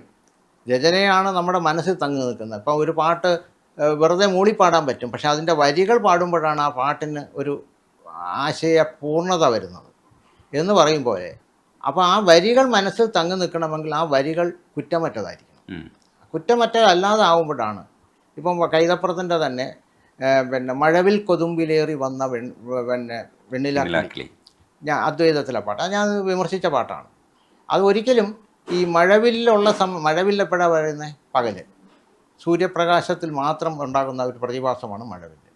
പക്ഷേ അദ്ദേഹം എഴുതിക്കുന്ന വെണ്ണിലാക്കിളി എന്നാണ്. വെണ്ണിലാവും മഴവില്ലും തമ്മിൽ ഒരിക്കലും കണ്ടുമുട്ടില്ല. അതേസമയം അതിലെ അമ്പലപ്പുഴ ഉണ്ണി കണ്ണനോട് എന്ന് പറയുന്ന പാട്ട് അപ്പോൾ കൈതപ്രത്തിൻ്റെ ഭേദപ്പെട്ട പാട്ടാണ്. കൈതപ്രത്തിൻ്റെ എൻ്റെ ഈ പുസ്തകത്തിനകത്ത് ഉൾപ്പെടുത്തിയിട്ടുമുണ്ട്. നല്ല പാട്ടാണ്. എനിക്ക് എം ജെ രാധാകൃഷ്ണൻ്റെ സംഗീതത്തിൽ വന്ന നല്ല പാട്ടുകളിൽ ഒന്നായിട്ട് അത് തോന്നിയിട്ടുമുണ്ട്. അപ്പം അങ്ങനെ നല്ലതിനെ നല്ലതെന്ന് എഴുതും, മോശമായത് മോശമെന്ന് എഴുതും. ഇപ്പോൾ ഞാൻ ഗന്ധർവമല്ലേ പാലപ്പൂവേ നിൻ തിരുമംഗല്യ താലി തരുമെന്ന് കൈതപ്ര എഴുതി. അപ്പോൾ എനിക്കത് തിരുമംഗല്യത്താലി ഒരു താലി തരുമെന്നാണ് പറഞ്ഞെങ്കിൽ കുഴപ്പമില്ല. തിരുമംഗല്യത്താലി എന്ന് പറയുമ്പോൾ വേറൊരു പെണ്ണിൻ്റെ കെട്ടുതാലിയാണ്. അവിടെയാണ് ആ തെറ്റ്. ഒരു പെണ്ണിൻ്റെ കെട്ടുതാലി ആവശ്യപ്പെടുക എന്ന് പറഞ്ഞ അർത്ഥം അവളുടെ ഭർത്താവിനെ ആവശ്യപ്പെടുന്നതിന് തുല്യമല്ലേ. അവിടെയാണ് ഞാൻ ആ ഒരു പോയിന്റിലാണ് ഞാനത് എഴുതിയത്. അത് പക്ഷേ മറ്റൊരർത്ഥത്തിലും വായിക്കാമെന്ന് പറയുന്നുണ്ട്. ഇപ്പോൾ പാലപ്പൂവേ തിരുമംഗല്യ താലി തരൂ, മകരനിലാവേ നീഹാര കോടി തരൂ എന്ന് പറയും. ഓരോന്നിനോടും ഓരോന്ന് ചോദിക്കുന്നു എന്നുള്ള അർത്ഥത്തിൽ അവരോടൊക്കെ ഓരോന്ന് ചോദിക്കുന്നു. തിരുമംഗല്യം, അതാണ് മംഗല്യത്താലി, തിരുവിടൂ, മംഗല്യത്താലി ചോദിക്കുന്നതിലാണ് അവിടെ കുഴപ്പം പറ്റിയത്. തിരു ചേർത്തതാണ് പ്രശ്നം. തിരുവക്ക് മംഗല്യത്താലി അല്ലല്ലോ അല്ല, അതായത് നിന്റെ കെട്ടുതാലി, മംഗല്യത്താലി എന്ന് പറഞ്ഞാൽ കെട്ടുതാലിയാണല്ലോ. കെട്ടുതാലി ഇങ്ങ് തരൂ, നീ ഒരു താലി ഒരുക്കി തരൂ. അങ്ങനെയൊക്കെ ഭാസ്കരൻ മാഷൊക്കെ എഴുതിയിട്ടുണ്ട്. നീ ഒരു പിന്നെ താജ് തരുമെന്നോ ഒക്കെ, അങ്ങനെയൊക്കെ ഒരുപാട് പ്രയോഗങ്ങൾ ഭാസ്കരൻ മാഷും ഒക്കെ നടത്തിയിട്ടുണ്ട്. പക്ഷേ ഇവിടെ ഈ തിരുമംഗല്യത്താലി വന്നപ്പോഴാണ് കുഴപ്പം പറ്റിയത്. ഭാസ്കര മാഷിൻ്റെ ഒത്തിരി പാട്ടുകൾ മലയാളിക്ക് ഇനി ഒരിക്കലും മറക്കാൻ കഴിയില്ല. വയലാറിനെ പോലെ തന്നെ അതിനപ്പുറത്തേക്ക് മറ്റു തരത്തിൽ അല്ല, വേറൊരു ഭാസ്കര മാഷിന് വേറൊരു ഗുണവും കൂടെ ഉണ്ട്. കാരണം ഭാസ്കര മാഷ് വളരെ ലളിതമായിട്ട് എഴുതുന്ന ആളാണ്. മറ്റൊന്ന്, മലയാള ഗാനങ്ങൾക്ക് ഒരു മേൽവിലാസം ഉണ്ടാക്കി കൊടുത്ത ഭാസ്കര മാഷാണ്. കാരണം ഹിന്ദിയുടെയും തമിഴിൻ്റെയും അതിപ്രസരത്തിൽ കിടന്ന് വീർപ്പ് മുട്ടിയിരുന്ന സമയത്ത് അതിൻ്റെ അകത്ത് അപ്പോഴും നല്ല പാട്ടുകൾ പിന്നെ നമുക്ക് തന്ന 2 പേരുണ്ട്. അത് മറക്കാൻ പറ്റില്ല. അഭയദേവും തിരുനേനാൾക്കുറിച്ച് മാധവൻ നായർ. കാരണം ആത്മവിദ്യാലയം പോലുള്ള പാട്ട്, അതിനൊക്കെ ഈ പിന്നെ ജ്ഞാനപ്പാനയുടെയൊക്കെ ചില അംശങ്ങളും ഒക്കെ ഉണ്ടെങ്കിലും നമുക്ക് ഇഷ്ടപ്പെട്ട പാട്ടല്ലേ അത്. മാഷിനെ നോക്കി കാണുമ്പോൾ മാഷിൻ്റെ പ്രധാനപ്പെട്ട പാട്ടുകൾ അല്ലെങ്കിൽ മനസ്സിലിരിക്കുന്ന പാട്ടുകളൊന്ന് പറയാമോ? മാഷിൻ്റെ ഒരുപാട് പാട്ടുകളുണ്ട്, ഒത്തിരി പാട്ട്. ഇപ്പം ONV സാർ ഒരിക്കൽ എന്നോട് പറഞ്ഞു, ഭാസ്കരൻ, അദ്ദേഹം ഭാസ്കരൻ എന്നാണ് വിളിക്കുന്നത്, ഭാസ്കരൻ എഴുതിയതിൽ എനിക്ക് എഴുതാൻ സാധിക്കാതെ പോയല്ലോ എന്ന വിഷമം തോന്നിയ പാട്ട് തച്ചോളിയോദയനിലെ അഞ്ജനക്കണ്ണെഴുതി എന്ന പാട്ടാണ്. കാരണം അതിനകത്ത് അദ്ദേഹം എന്നോട് പറഞ്ഞത് കേരളീയ ഒരു പൂർണ്ണതയുണ്ട്, കേരളത്തിൻ്റെ ഒരു പശ്ചാത്തലമുണ്ട്. വടക്കമ്പാട്ട് വിഷയമാണെങ്കിലും അഞ്ജനക്കണ്ണെഴുതി ആലില താലി ചാർത്തി അറപ്പുരവാതിലിൽ കാത്തിരുന്നു.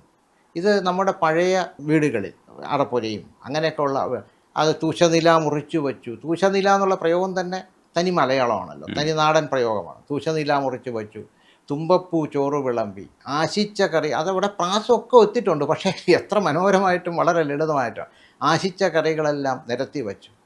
എന്നിട്ട് അവസാനം പറയുന്നുണ്ടല്ലോ, ഇങ്ങനെയൊക്കെ ഞാൻ ഒരുക്കി വെച്ചിട്ടും കള്ളനവൻ വന്നില്ല തോഴിമാർ. അവിടെ ആ കള്ളൻ എന്നുള്ള പ്രയോഗം 2 വരയിട്ട് അടിവരയിട്ട് നമ്മൾ മനസ്സിലാക്കണം. കാരണം കള്ളനെന്ന് പറയുന്നത് അവിടെ പ്രണയത്തിൻ്റെ ആധിക്യം കൊണ്ട് അറിയാതെ പറഞ്ഞു പോകുന്ന കള്ളൻ എന്നുള്ള പ്രയോഗമാണ്. അദ്ദേഹത്തിൻ്റെ എല്ലാത്തിനും തോഴിമാരെ എന്ന് പ്രയോഗിക്കും. ഇപ്പം പിന്നെ പരീക്ഷ എന്ന സിനിമയിൽ പെണ്ണ് കാണാൻ വന്നിരുന്നപ്പോൾ കല്യാണം ഉറപ്പിക്കുമ്പോൾ എൻ പ്രാണനായകനെ എന്തു വിളിക്കും സഹി, അവിടെയും സഹി എന്ന് പ്രയോഗിച്ചിട്ടാണ് അദ്ദേഹം ചോദിക്കുന്നത്. കൂട്ടുകാരിയെ സഹിയായിട്ട് കണ്ടുകൊണ്ടാണ്. അങ്ങനെ ഒരുപാട് പാട്ടുകളുണ്ടല്ലോ. മാമലകൾക്കപ്പുറത്തും നാളികേരത്തിൻ്റെ നാട്ടിൽ എനിക്കൊരു നാഴിയിടം കിഴിമണ്ണുണ്ടെന്നൊക്കെ എഴുതാൻ ഭാസ്കരൻ മാഷിനെ കഴിയുള്ളൂ എന്ന് എനിക്ക് തോന്നിയിട്ടുണ്ട്. കാരണം അത് വടക്കേന്ത്യയിൽ പല പട്ടാളക്കാരും എന്നോട് പിന്നെ കത്തിലൂടെയൊക്കെ ഇത് എഴുതി തുടങ്ങിയ സമയത്തൊക്കെ കത്തിലൂടെയൊക്കെ എനിക്ക് പട്ടാളക്കാർ ചിലർ കത്തയക്കുമായിരുന്നു. അപ്പം പറഞ്ഞു, ഞങ്ങളുടെ മനസ്സ് കണ്ടറി എഴുതിയ പാട്ടുകളാണ് ഇതൊക്കെയാണ്. ഈ മാമലകൾക്കപ്പുറത്തും നാളികേരത്തിൻ്റെ തുറക്കാത്ത വാതില്ല, നാളികേരം മറ്റൊന്നിളമാണ് ഞാൻ വാൾപ്പാടുകളെന്ന് പറഞ്ഞത്. എന്നോട് ആ പാട്ടുപാടിയ PB ശ്രീനിവാസ്, ഈ മാമലകൾക്കപ്പുറത്ത്, ഞാൻ മദ്രാശിയിൽ മനോരമയ്ക്ക് വേണ്ടി എല്ലാ ഗായകരെയും ഒരു ഫീച്ചർ തയ്യാറാക്കാനായിട്ട് 2 ആഴ്ചയോളം ഞാൻ മദ്രാശി താമസിച്ചിട്ടുണ്ട്. മനോരമ പത്രത്തിൽ അത് ഞായറാഴ്ച പതിപ്പുകളിലായിട്ട് ഇങ്ങനെ തുടർച്ചയായിട്ട് വന്നിരുന്നു. അപ്പം PB ശ്രീനിവാസനെ കണ്ടത് വളരെ രസമാണ്. അവിടെ വുഡ്ലാൻഡ്സ് ഹോട്ടലിൽ അദ്ദേഹം രാവിലെ 8 മണിക്ക് വന്നാൽ രാത്രി 8 മണി വരെ വുഡ്ലാൻഡ്സ് ഹോട്ടലിലെ നല്ല തിരക്ക് പിടിച്ച ഹോട്ടൽ ഒരു മൂലയ്ക്ക് ഒരു കസേരയും മേശയും അദ്ദേഹത്തിന് വേണ്ടി റിസർവ് ചെയ്തൊക്കെയാണ്. അദ്ദേഹം കംപ്ലീറ്റ് പാട്ട് ട്യൂൺ ചെയ്യണതായിരുന്നാലും അദ്ദേഹം എല്ലാ ഭാഷയിലും പാട്ട് എഴുതുന്നതും എല്ലാം അവിടെ ഇരുന്നാണ്. അപ്പോൾ അദ്ദേഹം എന്നോട് പറഞ്ഞു, ഈ പാട്ട് പാടാനൊക്കെ ഒത്തത് എൻ്റെ ജീവിതത്തിലെ ഒരു വലിയ, എന്നെ മലയാളത്തിൻ്റെ ഇത് അദ്ദേഹം പറഞ്ഞ വാക്കാണ്. തമിഴ് കലർത്തി, മലയാളവും തമിഴും തെലുങ്കും കലർത്തി അദ്ദേഹം പറഞ്ഞ വാക്യം ഇതാണ്: എന്നെ മലയാളത്തിൻ്റെ മരുമകനായിട്ട് നിങ്ങളെല്ലാം അംഗീകരിച്ചത് ഈ മാമലകൾക്കപ്പുറത്ത് എന്ന പാട്ട് പാടി. ഈ പുതിയ കാലത്ത് പാട്ടുകളില്ല എന്ന് നമ്മൾ പറയുമ്പോൾ ഈ മാമലകൾക്കപ്പുറത്ത് പോലെ തന്നെ ഇപ്പോൾ റഫീഖ് സാർ എഴുതിയ മലമേലെ തിരിവെച്ച് പെരിയാറിൻ തളയിട്ട് ചിരുതൂകും പെണ്ണല്ലേ ഇടുക്കി, ഈ കാലഘട്ടത്തിലെ പാട്ടാണ്, പിള്ളേർ ആഘോഷിക്കുന്ന പാട്ടാണ്. അപ്പോൾ അതേപോലെ ഒത്തിരി പാട്ടുകൾ ചെയ്തു. ഇപ്പോൾ അഴൻ്റെ ആഴങ്ങളിൽ അവൾ മാഞ്ഞു പോയി, ഇപ്പോൾ ആകാശമായവളെ, അങ്ങനെ ഒരുപാട് പാട്ടുകൾ ഈ കാലഘട്ടത്തിൽ നല്ലത്. ഇപ്പം ആടുജീവിതത്തിലെ റഫീഖ് എഴുതിയ പാട്ടുകൾ ഒന്നാന്തരമാണല്ലോ. കാരണം അതിനകത്ത് ഈ പറഞ്ഞ പോലെ ആ ആടുജീവിതത്തിൻ്റെ കാച്ചിക്കുറുക്കി വെച്ചിരിക്കുകയാണ് അതിൻ്റെ ആശയം മുഴുവൻ ആ പാട്ടിൽ, മനസ്സിലായി. ഇപ്പം റഫീഖ് അഹമ്മദിനൊന്നും വേണ്ട എന്നുള്ളൊരവസ്ഥയാണ്. കാരണം റഫീഖ് അഹമ്മദ് ഒന്നാം തരം കവിതകൾ എഴുതുന്ന ആളാണ്. അദ്ദേഹത്തിൻ്റെ പിന്നെ പല കവിതകളും, വേദം എന്ന് പറഞ്ഞ കവിതയൊക്കെ എന്നെ വല്ലാതെ ആകർഷിച്ചതാണ്. കാരണം വേദം ആണ് ലോകത്തെ ഏറ്റവും വലിയ വിശപ്പ് എന്ന് പറയുന്നതാണ്. അമ്മത്തൊട്ടിൽ എന്ന് പറഞ്ഞ കവിത എന്നെ വളരെ ആകർഷിച്ചതാണ്. കാരണം അമ്മമാരെ നടതള്ളുന്നതിനെക്കുറിച്ചുള്ളൊരു കവിതയാണ്. അത് ഏതോ ക്ലാസ്സിൽ നമ്മുടെ പാഠപുസ്തകത്തിൽ പഠിക്കാനുമുണ്ട്, ഈ അമ്മത്തൊട്ടിൽ എന്ന് പറയുന്നത്. അപ്പോൾ അത്തരം കവിതകൾ എഴുതുന്നവരൊന്നും റഫീഖ് തന്നെ ഒരിക്കൽ എന്നോട് പറഞ്ഞു, അങ്ങോട്ട് ചെല്ലുമ്പോഴേ പറയും നിങ്ങളുടെ കവിതയൊക്കെ കയ്യിലിരുന്നത് അത് വെറും വാക്ക് മതിയെന്ന്. ഇപ്പോഴത്തെ ഈ ഒന്നാമത് ഞാൻ ആർക്ക് ഇഷ്ടപ്പെട്ടാലും ഇഷ്ടപ്പെട്ടില്ലെങ്കിലും അത് പറയാതിരിക്കാൻ പറ്റില്ല. പഴയ സംവിധായകർ, ഇപ്പം എനിക്ക് പല സംവിധായകരെയും അടുപ്പമുണ്ടായിരുന്നു. കെ എസ് സേതുമാധവ സാറുമായിട്ടാണ് ഏറ്റവും അടുപ്പം. PN മേനോൻ, വിൻസെൻ്റ് മാഷ്, ഇങ്ങനെ പല സംവിധായകരും അവർ അപാരമായ പാണ്ഡിത്യമുള്ളവരായിരുന്നു. അവർ നന്നായിട്ട് വായിക്കും. ഇപ്പം ഇവർ ഈ പല നോവലുകളും സിനിമയാക്കിയത് അവരെല്ലാം വായിച്ച് നേരത്തെ മനസ്സിൽ അതിൽ സിനിമ കാണുന്നു. അവർ തിരക്കഥ എഴുതുന്ന മുമ്പേ തന്നെ അതിൻ്റെ തിരക്കഥയും സംഭാഷണവും ഒക്കെ മനസ്സിൽ കണ്ടിട്ട് പിന്നീട് അവർ തോപ്പൽ പാസിയെ കൊണ്ടോ SL പുരം സദാനന്ദനെ കൊണ്ടോ ആ തിരക്കഥ എഴുതിക്കുന്നു. അങ്ങനെയാണ് പിന്നീട് സിനിമ എടുക്കുന്നത്. പക്ഷേ അവർ നന്നായിട്ട് വായിച്ച് അതിൻ്റെ ചെറിയ കഥകൾ പോലും എത്ര മനോഹരമായ സിനിമകളായിട്ട് വന്നിട്ടുണ്ട്, മനസ്സിലായില്ലേ? അപ്പോൾ അവർ അങ്ങനെ ഈ വളരെ ആശയത്തോടു കൂടി അല്ലെങ്കിൽ നല്ല അറിവുള്ള സംവിധായകരിന്ന് കുറവാണ്. നമ്മൾ അത് ഒരു സത്യമാണ്. കാരണം ഇന്ന് ടെക്നിക്കലായിട്ടാണ് അവർ നോക്കുന്നത്. ഈ സംവിധായകൻ വന്നിട്ട് അതിൻ്റെ ടെക്നിക്കൽ പെർഫെക്ഷൻ എന്നുള്ള വാക്കാണ് ഇംഗ്ലീഷിൽ പറഞ്ഞാലേ അത് പൂർണ്ണമാവുള്ളൂ. പക്ഷേ അവിടെ വരുമ്പോൾ കലാമൂല്യം കുറഞ്ഞു പോകും. പക്ഷേ ഇതിനെ ഹൈപ്പിലേക്ക് എത്തിക്കാം. ഇപ്പോൾ റഫീഖ് സാറിൻ്റെ കാര്യം പറഞ്ഞ പോലെ, റഫീഖ് സാർ ഇപ്പോൾ അപ്പങ്ങളെമ്പാടും ഒന്നിച്ച് ചുട്ടമായി എഴുതിയ സമയത്ത് വിമർശനം ഉണ്ടായിരുന്നു, അങ്ങനെ എഴുതാൻ പാടുണ്ടോ? പക്ഷേ ആ സിനിമയ്ക്കകത്തൊരു ഹൈപ്പ് കൊടുക്കാൻ കഴിഞ്ഞ ഒരു പാട്ട് കൂടെയാണ് ആദ്യം പ്രൊമോഷൻ്റെ ഭാഗമായിട്ട് ഉപയോഗിച്ചിട്ടുള്ളതാണ്. ഇപ്പോൾ പലതും പ്രൊമോഷണൽ സോങ്സ് ആണ്. ഇതൊരു വലിയ വ്യവസായമാണ്. അപ്പോൾ ഇതിനെ പിന്തുണയ്ക്കുന്ന ഒരു പ്രൊമോഷണൽ സോങ് വേണമെന്ന് പറയുമ്പോൾ സംവിധായകനൊപ്പം നിൽക്കാനാണ് കഴിയുക. ഇവരൊക്കെ കഴിവുള്ളവരാണ്, എഴുത്തുകാരൊക്കെ കഴിവുള്ളവർ തന്നെയാണ്, സംവിധായകരും കഴിവുള്ളവരാണ്. അവർക്ക് ഈ ആശയത്തെ കമ്മ്യൂണിക്കേറ്റ് ചെയ്യാൻ അവരൊരു മാർഗം തേടുന്നു, ആ മാർഗം വിജയിക്കുന്നു, സക്സസ് ആവുന്നു. ഈ സക്സസ് ആവുമ്പോൾ നമ്മൾ സക്സസിനൊപ്പം നിൽക്കുന്നതല്ലേ വേണ്ടതെന്നുള്ളതാണ് എൻ്റെ ചോദ്യം. അല്ല, അത് പണ്ടുമുണ്ട്. പാപ്പി അപ്പച്ച എഴുതിയതും വയലാറാണ്. ചക്രവർത്തിനി നിനക്കു ഞാൻ എൻ്റെ ശില്പഗോപുരം എന്ന അതിമനോഹരമായ കവിത പോലുള്ള പാട്ട് എഴുതിയതും വയലാറാണ്. ഒരേ തൂലികയാണ് പാപ്പി അപ്പച്ച. അല്ലെങ്കിൽ മരുന്നോ നല്ല മരുന്നെന്ന് പറയുന്ന അഗ്നിമൃഗത്തിലെ പാട്ട്, അതിൽ പക്ഷേ വയലാറിൻ്റെ ഒരു കയ്യൊപ്പ് വീണിട്ടുണ്ട്. അടുത്ത വീട്ടിലെ ചെറുപ്പക്കാരൻ്റെ കടക്കണ്ണിലെ പൂവ്, അകത്തുനിന്ന് മുളച്ചു വന്ന സ്വപ്നത്തിൻ്റെ വേര്, സമം സമം ചേർത്ത് അരച്ചുരുട്ടി പ്രേമമേൻപൊടി ചേർത്ത് കടുക്കയോളം 3 നേരം കുടിച്ചാൽ നിൻ്റെ ഉരുണ്ട് കയറ്റവും പെരണ്ട് കയറ്റവും പമ്പ കിടക്കും പെണ്ണെ. അവിടെ വൈദ്യരായി മാറി. മനസ്സിലായില്ലേ? ഇതിൽ ഓരോ വാക്ക് എങ്ങനെ അദ്ദേഹം എഴുതുന്നത് നമുക്ക് കൊതി തോന്നിപ്പോവും. അത് പണ്ടുകൊണ്ട് പിന്നെ കാത്തു സൂക്ഷിച്ചൊരു കസ്തൂരി മാമ്പഴം കാക്ക കൊത്തിപ്പോവും. പിന്നെ സത്യൻ മാഷ് മുടിവെട്ടിക്കൊണ്ടിരിക്കുമ്പോൾ SP പിള്ള കളിയാക്കി പാടുന്നതാണ്. അദ്ദേഹത്തിൻ്റെ കാമുകി വേറൊരുത്തൻ്റെ ഭാര്യയായി പോകാൻ പോകുന്നു എന്നുള്ളതിന് അദ്ദേഹത്തിന് മനസ്സിലാക്കണം, എന്നാൽ ബാക്കി ആർക്കും മനസ്സിലാവരുത്. ഈ പിന്നെ നായർ പിടിച്ച പുലിവാലെന്ന സിനിമയിൽ കാത്തു സൂക്ഷിച്ചൊരു കസ്തൂരി മാമ്പഴം കാക്ക കൊത്തിപ്പോകും, അയ്യോ കാക്കച്ചി കൊത്തി എന്ന് പറയുമ്പോൾ ഈ നായകന് മനസ്സിലായി കാര്യം, പ്രേക്ഷകർക്കായ നമുക്കും മനസ്സിലാവും. അത് പണ്ടുമുണ്ട്. പക്ഷേ അവരൊക്കെ അവിടെയും അത് ഒരു ഈ പറഞ്ഞ ലോജിക്ക് കൂടി ചേർത്തു. ഇപ്പം പലപ്പോഴും ഈ ലോജിക്കിനെ പണയം വെച്ചിട്ടാണ് ഈ ചിത്രീകരിക്കുകയും പിന്നെ പാട്ടുണ്ടാക്കുകയും ചെയ്യുന്നത്. ഒന്നാമത് ഈ സംവിധായകർ ഒരു റെഡിമെയ്ഡ് ട്യൂണുമായിട്ട് ഇങ്ങോട്ട് വരുന്നു. അതനുസരിച്ച് ഇവർ പാട്ട്, അത് ഒരു പാതകമാണെന്ന് നമുക്ക് പറയാൻ ഒക്കില്ല. കാരണം സലീ ചൗധരിയുടെ ട്യൂണിന് വയലാറ് ആദ്യം ചെമ്മീനിന് പാട്ട് എഴുതാൻ വന്നപ്പോൾ പറ്റൂല്ലെന്ന് പറഞ്ഞ് രാമക്കരി ചേട്ടനോട് പിണങ്ങിപ്പോയ ആളാണ്. എനിക്ക് എഴുതി സലീ ചൗധരി ട്യൂൺ ചെയ്യണമെങ്കിൽ ട്യൂൺ ചെയ്താൽ മതി എന്ന് പറഞ്ഞ ആളിനെ വീണ്ടും എടുത്തത്. പക്ഷേ അദ്ദേഹം അതിനകത്ത് വന്നപ്പോൾ എന്ത് സംഭവിച്ചു? പിന്നെ സലീ ചൗധരി ഇട്ടുകൊടുത്ത ട്യൂണിനനുസരിച്ചാണ് എഴുതുന്നത്. മാനസമൈനയും അതിലെ പിന്നെ കരളിലെ മോഹവും പിന്നെ കടലിലെ ഓളവും അടങ്ങുകയില്ല എന്ന് പറയുന്നത് തനി കവിതയല്ലേ. അപ്പം അങ്ങനെ സാധിച്ചു. അപ്പം അങ്ങനെ സാധിക്കണം, അതാണ് അതിൻ്റെ ഒരു കഴിവെന്ന് പറയുന്നത്. പലപ്പോഴും ഇന്നത്തെ ആൾക്കാർക്ക് അത്തരം കവിതകൾ അല്ലെങ്കിൽ ആ കാവ്യാത്മകമായ സമീപനം കൊണ്ടുവരാൻ പറ്റുന്നില്ല. നമ്മൾ ഒരു ആൽബത്തിലൊക്കെ വരുന്ന പാട്ടുകൾ ഇപ്പോഴും കുറച്ചുകൂടെ, എനിക്ക് തോന്നുന്നു കുറച്ചുകൂടെ ഈ ആൽബം സോങ്സ് ഇപ്പം നമ്മുടെ സജീവമാണല്ലോ. ചലച്ചിത്ര ഗാനങ്ങളെക്കാൾ ഒരുപക്ഷെ ആൽബം സോങ്സ് പിന്നെ പലരും ഇപ്പം വിദ്യാരംഭ മാഷൊക്കെ ഒരുപാട് പാട്ടുകൾ ഇറക്കുന്നുണ്ട്. അതിൻ്റെയൊക്കെ രചനകൾ നമ്മൾ പരിശോധിച്ചാൽ ഇതിനേക്കാളും ഭേദമാണ്. സിനിമയിൽ വരുന്ന ഗാനരചനയേക്കാൾ ഭേദമാണ് ആൽബത്തിലെ പാട്ടുകൾ. ഭക്തിഗാനങ്ങളായിരിക്കാം, അല്ലാത്ത പാട്ടുകളായിരിക്കാം. പക്ഷേ ഭേദമാണ്. ഇപ്പം തരംഗിണിയൊന്നും പാട്ടുകൾ ഇറക്കുന്നില്ല. തരംഗിണിയുടെ പാട്ടുകളൊക്കെ രമേശൻ നായരൊക്കെ എഴുതിയ ഒന്നാം തരം പാട്ടുകൾ, ഭക്തിഗാനങ്ങൾ. രമേശൻ നായർ എഴുതിയ ചലച്ചിത്ര ഗാനങ്ങളെക്കാൾ എത്രയോ ഉയരത്ത് നിൽക്കുന്നതാണ് അദ്ദേഹത്തിൻ്റെ പിന്നെ ഭക്തിഗാനങ്ങളെന്ന് എനിക്ക് മയിൽപ്പീലിയിലൊക്കെ. പിന്നെ എല്ലാത്തിലും ഇപ്പം ജയചന്ദ്രൻ പാടിയ തന്നെ എത്രയോ നല്ല പാട്ടുകളുണ്ട്. ഈ ജയചന്ദ്രൻ സാറിനെ നമ്മളിപ്പോൾ ഓർക്കുമ്പോൾ ഒരുപാട് പാട്ടുകൾ നമ്മൾ വ്യത്യസ്തമായ പാട്ടുകളെ കുറിച്ച് സംസാരിക്കാറുണ്ട്. ഒരു ആലാപന ശൈലിയില്ലേ, ആ ആലാപന ശൈലി നമുക്ക് മറ്റൊരാൾക്കും അനുകരിക്കാൻ പറ്റാത്ത രീതിയിൽ എക്സിസ്റ്റ് ചെയ്യുമെന്ന് വിശ്വസിക്കുന്ന ആളാണ് ഞാൻ. കാരണം എന്താ വെച്ചാൽ അതിന് വേറെ കുറേ വാക്കുകളുടെയോ അക്ഷരങ്ങളുടെയൊക്കെ പ്രയോഗത്തിന് മ്യൂസിക് ഡയറക്ടേഴ്സ് പോലും അറിയാത്ത ഒരു ഭാവം കൊടുത്തിട്ടുണ്ട്. അതിനെക്കുറിച്ച് സാർ ഒന്ന് പറയും. ജയചന്ദ്രൻ എനിക്ക് അടുത്ത് പരിചയമുണ്ടായിരുന്നു. ജയചന്ദ്രൻ പിന്നെ മദുരാശിയിൽ ഞാൻ നേരത്തെ പറഞ്ഞ പിന്നെ ഞാൻ പറഞ്ഞില്ലേ പാട്ടുകാരെ മുഴുവൻ മനോരമയ്ക്ക് വേണ്ടി കാണാൻ പോയപ്പോൾ, പക്ഷേ അതിൽ ഈ അന്ന് പിന്നെ പാട്ടുകാരെ കാണാൻ പറഞ്ഞപ്പോൾ അവർ ഒരു കാര്യം പറഞ്ഞു. യേശുദാസ്, പിന്നെ ജയചന്ദ്രൻ, പി സുശീല, ജാനകി, വാണി ജയറാം, മാധുരി, ഈ 6 പേരും അന്ന് ഹൈലൈറ്റിൽ നിൽക്കുന്നവരാണ്, ഏറ്റവും ടോപ്പിൽ നിൽക്കുന്നതാണ്. ഈ 6 പേരും വേണ്ട, ബാക്കിയുള്ളവരെല്ലാവരെയും കുറിച്ചാണ് നമ്മൾ എഴുതേണ്ടത്. അപ്പോൾ എ എം രാജ മരിച്ചുപോയി. പിന്നെ ബാക്കിയുള്ളവർ Santha P Nair, Jikki, A P Komala, Udayabhanu sir, പിന്നെ കമുകറ സാറ്, ഇങ്ങനെ മലയാളത്തിലെ ബാക്കി പാട്ട്. അപ്പം അങ്ങനെ എന്നെ അന്ന് സഹായിക്കാൻ ഞാൻ കണ്ടുപിടിച്ചത് ശാന്ത പി നായരുടെ ഭർത്താവ് കെ പത്മനാഭൻ നായരാണ്.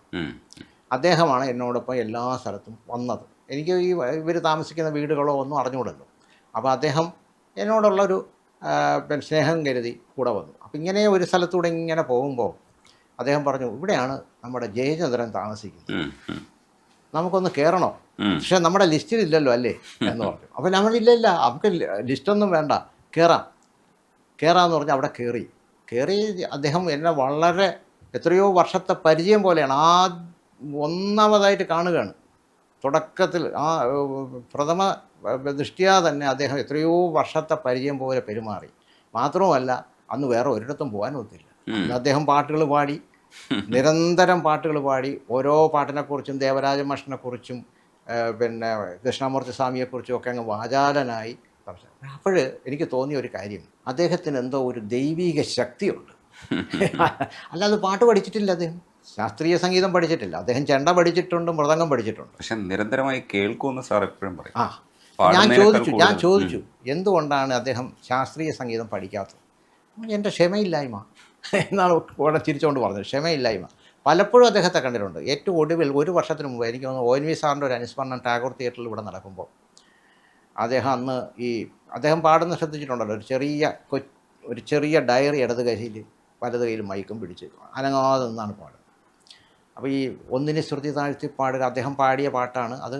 എനിക്ക് തോന്നുന്നത് ദൂരദർശന് വേണ്ടി ദേവരാജ മാഷ് കുറച്ച് പാട്ടുകൾ 3-4 പാട്ടുകൾ അതിലൊന്നാണ്. ആ പാട്ട് അതിമനോഹരമായിട്ട് ഇതിന് ഓൺലൈനേക്കാൾ മനോഹരമായിട്ട് പാടി. എല്ലാം കഴിഞ്ഞ് അദ്ദേഹത്തിൻ്റെ ഊഴം കഴിഞ്ഞപ്പോൾ ഞാൻ പതുക്കെ സ്റ്റേജിൻ്റെ പുറകിൽ പോയി അദ്ദേഹത്തെ കണ്ടു. അപ്പോൾ അദ്ദേഹത്തിനെ ഇങ്ങനെ കാണുമ്പോൾ കെട്ടിപ്പിടിച്ചിട്ട് പറഞ്ഞു, ഇതാര് വന്നിരിക്കുന്ന കേട്ടോ പാട്ട് എങ്ങനെ ഇരുന്നു എന്നൊക്കെ ചോദിച്ചു. എന്നിട്ട് എന്നോട് പറഞ്ഞു, ഞാനിപ്പം ചെന്നൈയിലൊന്നും അല്ല കേട്ടോ താമസിക്കണം, ഞാൻ തൃശ്ശൂരാണ്. നിങ്ങളൊരു ദിവസം രാവിലെ ട്രെയിനിൽ കയറി അങ്ങ് വരൂ, നമുക്ക് അന്നത്തെ പോലെ എന്ന് വെച്ചാൽ മദ്രാസിൽ വെച്ച് അന്ന് കഴിഞ്ഞതുപോലെ, പിന്നെ ഇതിനിടയ്ക്ക് പലപ്പോഴും കണ്ടിട്ടുണ്ട്, എങ്കിലും അന്നത്തെ പോലെ പാട്ടിനെക്കുറിച്ചൊക്കെ പറഞ്ഞ് നമുക്ക് വേണ്ടി വന്നാൽ ഒരു ദിവസം അവിടെ താമസിച്ച് പിറ്റേ ദിവസം വരാം, അങ്ങനെ ധൃതി പിടിച്ച് വരാമെന്നുള്ള രീതി വരണം എന്ന് പറഞ്ഞു. എനിക്ക് അത് പോകാനൊത്തില്ലെന്ന് വെച്ചാൽ എൻ്റെ ചില അസൗകര്യങ്ങൾ കാരണം പോകാനൊത്തില്ല. ശരിക്കും പറഞ്ഞാൽ അതൊരു കുറ്റബോധമായിട്ട് എൻ്റെ മനസ്സിൽ ഇപ്പോഴും കിടക്കുന്ന ഒരു കാര്യമാണ്. അദ്ദേഹത്തെ അങ്ങനെ പോയി കണ്ടിരുന്നുവെങ്കിൽ എനിക്ക് കൂടുതൽ കാര്യങ്ങൾ അറിയാൻ പറ്റുകയാണ്. അദ്ദേഹത്തിനെ കൊണ്ട് സംസാരിക്കുക എന്ന് പറഞ്ഞാൽ അദ്ദേഹം ഈ പല പാട്ടുകളിങ്ങനെ മൂളും അത് ഇങ്ങനെ പാടിയ അദ്ദേഹത്തിന് ഇപ്പോൾ താങ്കൾ പറഞ്ഞതുപോലെ അദ്ദേഹത്തിൻ്റെതായ ചില പിന്നെ സംഭാവനകളുണ്ട് ഓരോ പാട്ടും, അല്ലേ? കുറേ അക്ഷരങ്ങൾക്കും ഉണ്ട്. അതെ.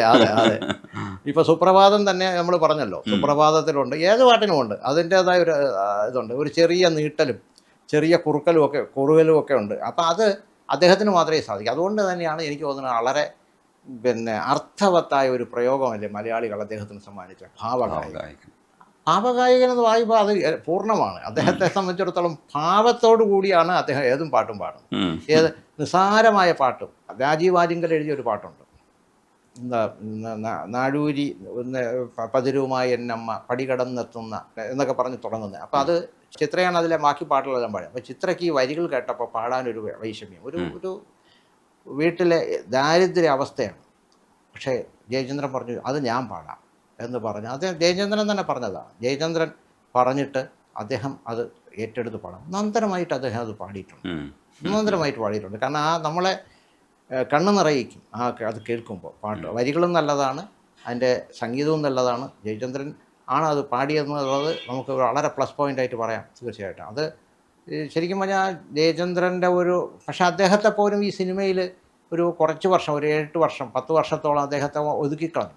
അതറിയാമല്ലോ. അദ്ദേഹത്തിന് ഒരു അവസരവും ഇല്ലാതെ ഇരുന്നിട്ടുള്ളൂ. അദ്ദേഹം വീട്ടിൽ ഇരുന്നു. മാത്രവുമല്ല, അദ്ദേഹത്തിൻ്റെ പാട്ടുകൾ ഉൾപ്പെടുത്തിയാൽ സിനിമയിൽ ഉൾക്കൊള്ളിക്കാതെ കാസറ്റിലോ അല്ലെങ്കിൽ മറ്റേ CD യിലോ മാത്രം ഉൾക്കൊള്ളിച്ചിരുന്ന അവസ്ഥയുണ്ടായിരുന്നു. അപ്പോഴും അദ്ദേഹം കലഹിച്ചില്ല. അദ്ദേഹം എന്തെങ്കിലും എനിക്ക് നല്ല പാട്ടുകൾ വരും എന്നൊക്കെ പറഞ്ഞു. പിന്നെ അതിനുശേഷമാണ് അദ്ദേഹം പൂവേ പൂവേ പാലപ്പൂവേ എന്നൊക്കെയുള്ള പാട്ടൊക്കെ പാടി വന്നത്. അങ്ങനെ ഒരു അവസ്ഥയും പിന്നെ ജയചന്ദ്രൻ ഉണ്ടായിട്ടുണ്ട് എന്ന് ഞാൻ പറയുകയായിരുന്നു. ഈ ഒരു കാലഘട്ടത്തിന് മുമ്പുള്ള പാട്ടുകളെ കുറിച്ചാണ് കൂടുതൽ വാചാലനാവാറുള്ളത് സാർ. അപ്പം അത് കഴിഞ്ഞിട്ടുള്ള പാട്ടുകൾ അധികം സിനിമ കാണാത്തത് കൊണ്ടാണോ കൂടുതൽ സംസാരിക്കാത്തത്? പണ്ട് എനിക്ക് കോളം ഉണ്ടായിരുന്നല്ലോ. തുടക്കത്തിൽ കലാകൗമുദിയുടെ ഫിലിം മാഗസിനിലാണ് എഴുതി തുടങ്ങുന്നത്. എഴുതി തുടങ്ങണമെന്ന് പറഞ്ഞാൽ അതൊരു നിമിത്തം പോലെ അങ്ങ് എഴുതിയെന്നുള്ളൂ. കാരണം ഈ വയലാർ മരിക്കുമ്പോൾ. അപ്പോൾ ജോലി എവിടെയായിരുന്നു? Food corporation. 1975 വയലാർ മരിക്കുന്നു. അന്ന് ഞാൻ പിന്നെ ഡിഗ്രിക്ക് പഠിക്കുകയാണ്, കലാലയത്തിൽ പഠിക്കുകയാണ്. ഞങ്ങൾക്ക് കോളേജിന് എല്ലാ കോളേജും തിരുവനന്തപുരത്തെ എല്ലാ കോളേജുകൾക്കും അവധി കൊടുക്കും ഉച്ചയ്ക്ക് ശേഷം. അപ്പോൾ നമ്മൾ നേരെ VJT ഹാളിൽ പോയി, ഇന്നത്തെ അയ്യങ്കാളി ഹാൾ പോയി അദ്ദേഹത്തിൻ്റെ ഭൗതിക ശരീരം. അപ്പോൾ അന്ന് അദ്ദേഹത്തിൻ്റെ ഭൗതിക ശരീരം പിന്നെ സർക്കാരിൻ്റെ പിന്നെ ഔദ്യോഗിക ബഹുമതികളോടെയാണല്ലോ അന്ന് സംസ്കരിച്ചത്. ഇവിടെ കിടത്തിരുന്നതൊക്കെ അങ്ങനെയാണ്. അന്ന് ഞാൻ ഒന്നാമതായിട്ടും അവസാനമതായിട്ടും അദ്ദേഹത്തിൻ്റെ കാണുന്നത് അദ്ദേഹത്തിൻ്റെ ഡെഡ് ബോഡിയാണ്. അപ്പോൾ അദ്ദേഹത്തെ ചെന്ന് കണ്ടപ്പോൾ ശരിക്കും പറഞ്ഞാൽ എന്തോ ഒരു വലിയ നഷ്ടബോധം എൻ്റെ ഉള്ളിലുണ്ടായി. കാരണം നമ്മുടെ വീട്ടിലുള്ള ആരോ അല്ലെങ്കിൽ നമുക്ക് ഏറ്റവും വേണ്ടപ്പെട്ട ആരോ നമ്മളെ വിട്ടുപോയി എന്നുള്ളൊരു തോന്നലുണ്ടായി. വാസ്തവത്തിൽ പിന്നെ എത്രയോ ദിവസമായി എനിക്കത് നേരെ എൻ്റെ സാധാരണ ജീവിതത്തിലേക്ക് മടങ്ങി വരാൻ. കാരണം ഞാനന്ന് വിദ്യാർത്ഥിയാണ് എന്നിട്ട് പോലും.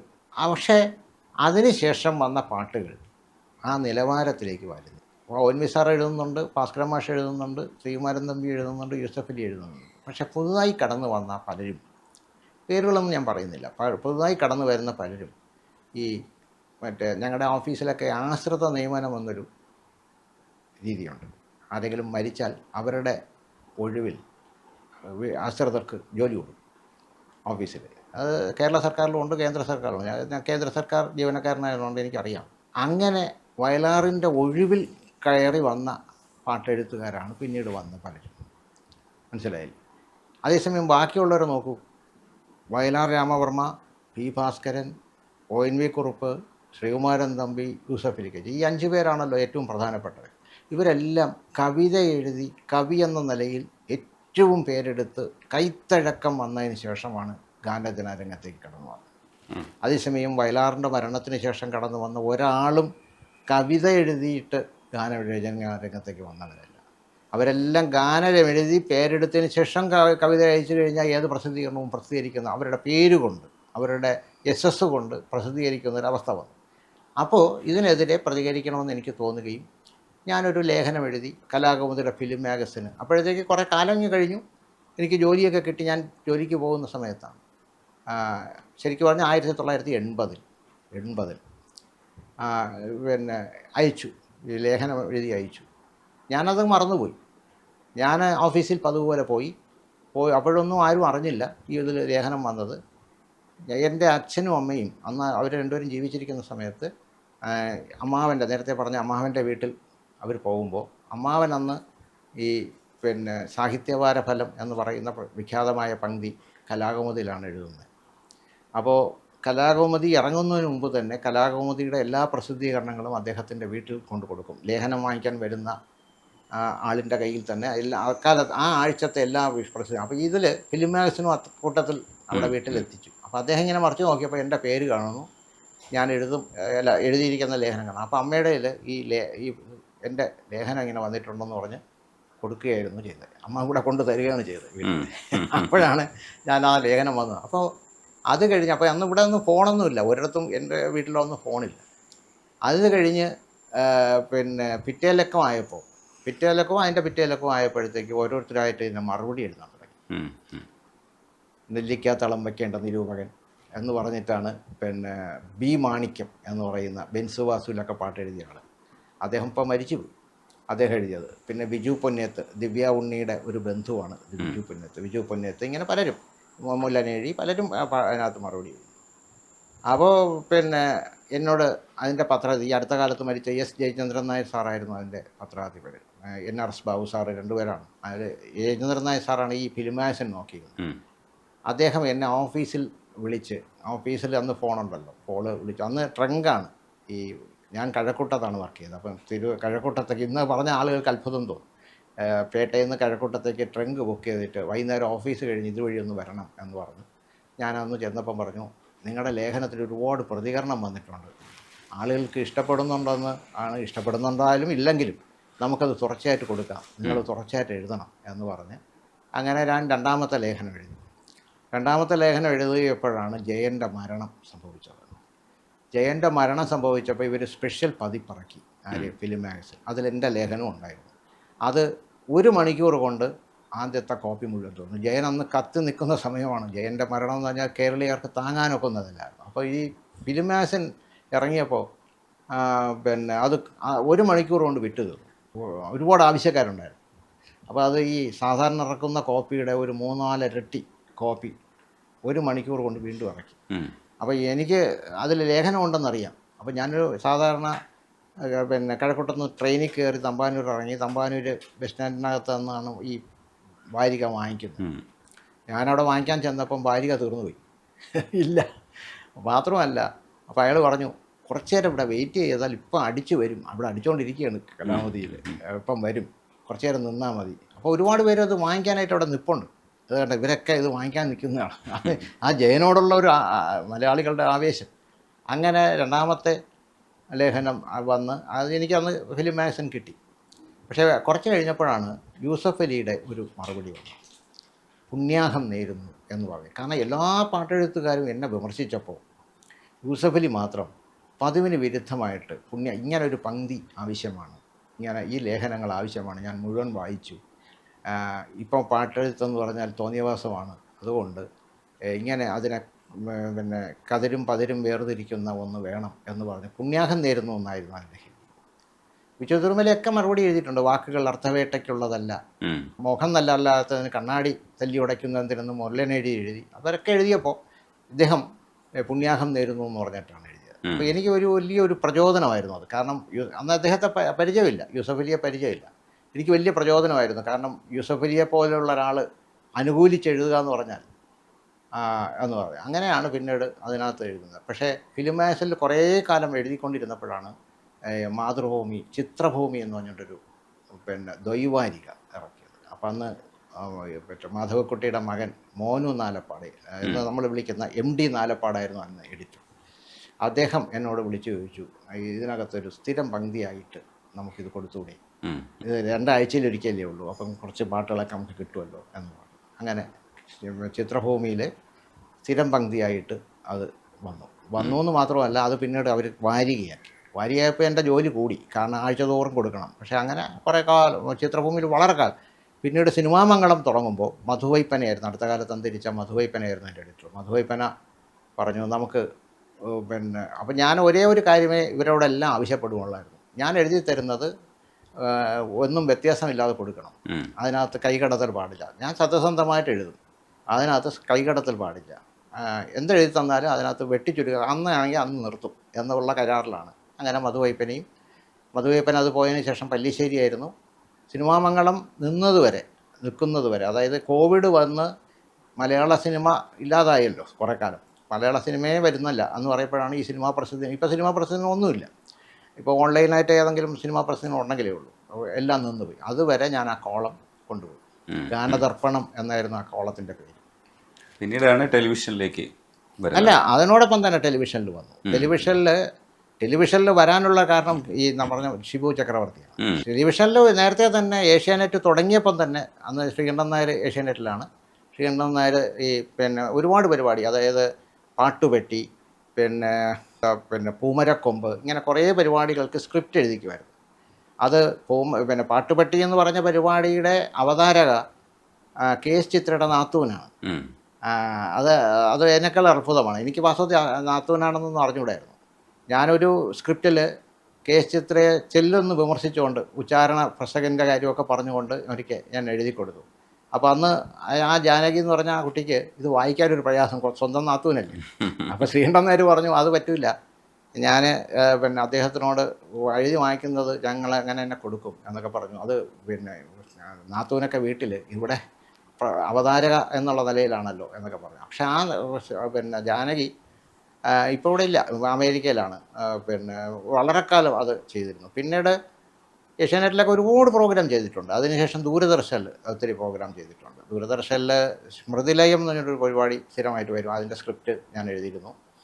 പിന്നെ എന്തൊക്കെ ചെയ്തെന്ന് ഇപ്പം പറഞ്ഞാൽ ഒരുപാട് ലിസ്റ്റുണ്ട്, പറയാൻ പറ്റില്ല, അത്രയ്ക്ക് ചെയ്തിട്ടുണ്ട്. ദൂരദർശനിലും ഏഷ്യാനെറ്റിലും മിക്ക ചാനലിലും ചെയ്തു. അപ്പോഴാണ് നമ്മുടെ ഷിബു ചക്രവർത്തി അതിൻ്റെ പ്രോഗ്രാമിൻ്റെ ചീഫായിട്ട് വന്നപ്പോൾ, കൈരളിയിൽ വന്നപ്പോൾ എന്നോട് പറഞ്ഞു, ഇതിനകത്ത് പുള്ളി തന്നെയാണ് ആ പേരുമൊക്കെ, പാട്ട് വിസ്താരം എന്ന് പറഞ്ഞുകൊണ്ട് അതൊരു 3.5 വർഷത്തോളം അതും തുടർന്നു.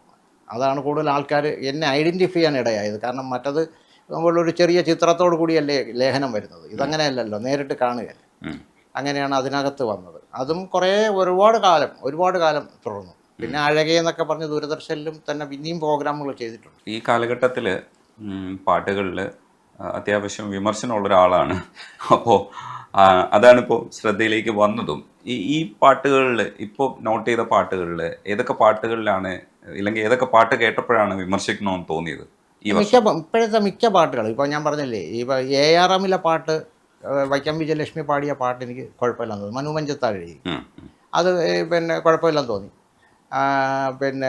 ആടുജീവിതത്തിലെ അതെ, അത് മാത്രമല്ല, അത് വൈക്കം വിജയലക്ഷ്മിക്ക് മാത്രമേ നമ്മൾ നേരത്തെ ജയചന്ദ്രൻ്റെ കാര്യം പറഞ്ഞതുപോലെ വൈക്കം വിജയലക്ഷ്മിയെ എനിക്ക് വ്യക്തിപരമായിട്ട് അറിയാം, ഞാൻ കണ്ടിട്ടുണ്ട്, ഒരുപാട് തവണ ഞങ്ങൾ ഒരുമിച്ചൊക്കെ മീറ്റിങ്ങിനൊക്കെ പങ്കെടുത്തിട്ടുണ്ട്. അവർക്ക് മാത്രമേ അത് പാടാൻ സാധിക്കുള്ളൂ എന്ന് എനിക്ക് തോന്നിയിട്ടുണ്ട്. അവരുടെ ഒരു പ്രത്യേക ശബ്ദമാണല്ലോ. ഇപ്പോൾ കമുകറ സാറിന് ഉള്ള ഒരു ശബ്ദം യേശുദാസുമായിട്ട് വളരെ വ്യത്യാസമാണ്. കമുകറ സാർ ഒരിക്കലും യേശുദാസ് ആകാൻ ശ്രമിക്കാത്തതുകൊണ്ടാണ് കമുകറ സാറിനും അല്ലെങ്കിൽ ഉദയഭാനുവിനൊക്കെ അവർക്ക് അവരുടേതായ ഒരു ഇരിപ്പിടം കിട്ടിയത്. പലരും യേശുദാസ് ആകാൻ ശ്രമിച്ച, പണ്ട് ദേവരാജ മാഷിൻ്റെ അടുത്ത് പലരും പാടാനായിട്ട് അവസരം ചോദിച്ചു ചെല്ലും. ഞാൻ തന്നെ അതിന് സാക്ഷിയായിട്ടുണ്ട്. എങ്ങനെ പാടും? യേശുദാസിനെ പോലെ പാടും. അയ്യോ പാവത്തെ പിച്ചടിപ്പിക്കണ്ട, പൊയ്ക്കോ എന്ന് പറഞ്ഞ് ദേവരായ മാഷ് തിരിച്ചു വിടും എന്ന് പറഞ്ഞതുപോലെ വൈക്കം വിജയലക്ഷ്മി പാടിയ ആ പാട്ട് എനിക്കിഷ്ടമാണ്. പിന്നെ നേരത്തെ പറഞ്ഞ ആടുജീവിതത്തിലെ AR റഹ്മാൻ്റെ അതിൻ്റെ തുടക്കം AR റഹ്മാനാണ് എഴുതി ചേർത്തതെന്നും പറയുന്നുണ്ട്. എന്തോ ആയിക്കോട്ടെ, റഹ്മാൻ മലയാളിയാണല്ലോ റഹ്മാൻ, അതുകൊണ്ട് ഒരുപക്ഷെ 1-2 വാക്കൊക്കെ അദ്ദേഹം തമിഴ്നാട്ടിലാണ് വളർന്നതും പറയുന്നു. എന്തായാലും റഫീഖ് അഹമ്മദിൻ്റെ ബാക്കിയുള്ള വരികളും, കാരണം അതിനകത്ത് പൊള്ളുന്നൊരു ജീവിതമാണല്ലോ, ആ പൊള്ളുന്ന ജീവിതം മുഴുവൻ ആ പാട്ടിൽ വന്നിട്ടുണ്ട്. ആ പാട്ടിലെ അല്ല, 2 പാട്ടിലും ഒരു മകാനും അതിനകത്തുണ്ടല്ലോ, അവരുടെ പ്രണയം കാണിക്കുന്ന നാട്ടിലെ ആ പാട്ടും ഒക്കെ നന്നായിട്ടുണ്ട്. അതെ അതെ അതെ, അത് തന്നെ. പിന്നെ അങ്ങനെ ഒരു എടുത്തു പറയാവുന്നൊരു പാട്ട് 2024-ലോ 2025-ലോ, ഞാനിന്നിപ്പോൾ ഇങ്ങനെ ഇതെടുക്കണമെന്ന് പറഞ്ഞുകൊണ്ട് 2025-ലെ മൊത്തം പാട്ടുകളൊന്നും ഞാൻ നോക്കിയപ്പോൾ എനിക്ക് അങ്ങനെ ഒരു എടുത്തു പറയത്തക്ക പാട്ടുകളൊന്നും ഉണ്ടായതായിട്ട് തോന്നുന്നില്ല. 25-ല് ഈ പറഞ്ഞ പൈങ്കിളിയിലെ പാട്ട്, പൈങ്കിളിയിലെ വേറൊരു പാട്ട്, നേരത്തെ ഒരു പാട്ട് ഞാൻ പറഞ്ഞല്ലോ, അതിൽ ഒരുപാട് വരികൾ, attack tack tack heart attack എന്നാണ് ഒരു പാട്ടിൻ്റെ വരി, മനസ്സിലായില്ലേ? ടാക്ക് എന്നൊക്കെയാണ്. പിന്നെ വേറൊരു പാട്ട് ബേബി ബേബി ബേബി ആഹാ പാവി പാവി തോന്നിയാവാസി, കുലദ്രോഹി നീ നരച്ചു വെളുക്കട്ടെ, കഴിച്ച് കൊഴുക്കട്ടെ, അടപ്പ് തെറിച്ച് നടക്കട്ടെ. ഇതിങ്ങനെ സഹിക്കും? ഇത് നമ്മൾ വിമർശിക്കുന്നതെന്ന് പറഞ്ഞാൽ വിമർശനത്തിന് പോലും അർഹമല്ല എന്നുള്ളതാണ്. ഇപ്പോൾ എനിക്ക് പലപ്പോഴും തോന്നിയിട്ടുണ്ട്, ഞാൻ ഗിരീഷ് പുത്തഞ്ചേരിയെ വിമർശിച്ചിട്ടുണ്ട്, കൈതപ്രത്തെ വിമർശിച്ചിട്ടുണ്ട്, എല്ലാവരെയും വിമർശിച്ചിട്ടുണ്ട്. പക്ഷേ അവരൊക്കെ എഴുതിയത് ഇതിനേക്കാളൊക്കെ എത്രയോ എത്രയോ എത്രയോ ഭേദമാണെന്ന് അതിപ്പോഴാണ് മനസ്സിലാകുന്നത്. കാരണം അന്ന് നമ്മുടെ മുമ്പിൽ ഇവരുടെ പാട്ടുകളാണ്. അപ്പോൾ നേരത്തെ പറഞ്ഞ പോലെ പാലപ്പൂവോ അല്ലെങ്കിൽ മഴവിൽ കൊതുമ്പിലേറിയോ ഒക്കെ വരുമ്പോഴത്തേക്കും നമ്മൾ വിമർശിക്കും. പക്ഷേ ഇപ്പം വരുന്ന പാട്ടുകൾ പാട്ട് പോലുമല്ല. ഇങ്ങനെയുള്ളവർ ഇപ്പോൾ ഇതാ വേറൊരു ഉദാഹരണം പറയാം. സീക്രട്ട് ഓഫ് വിമൻ എന്ന് പറഞ്ഞ സിനിമയിൽ നഗരമേ തരിക നീ തിരിക എൻ ഹൃദയം, നടേരി അദ്ദേഹമാണ് എഴുതിക്കുന്നത്. നഗരമേ തരിക നീ തിരിക എൻ പ്രണയം, ഉരുകുമൻ ഉയിരിത നുകരുവാൻ പകരം. ഇങ്ങനെ വെറുതെ ഇങ്ങനെ വാക്കുകൾ ഇങ്ങനെ അടുക്കി പോകുന്നു, ഒരർത്ഥമില്ല. പകലുകൾ വെയിലുകൾ പല ഒരു വരികയെ, വെയിലുകൾ എന്നൊക്കെ പ്രയോഗിക്കുന്നത് തന്നെ ഒരു അരോചകമല്ലേ. വെയിലുകൾ അത് ബഹുവചനമായിട്ട് പ്രയോഗിക്കുന്നു.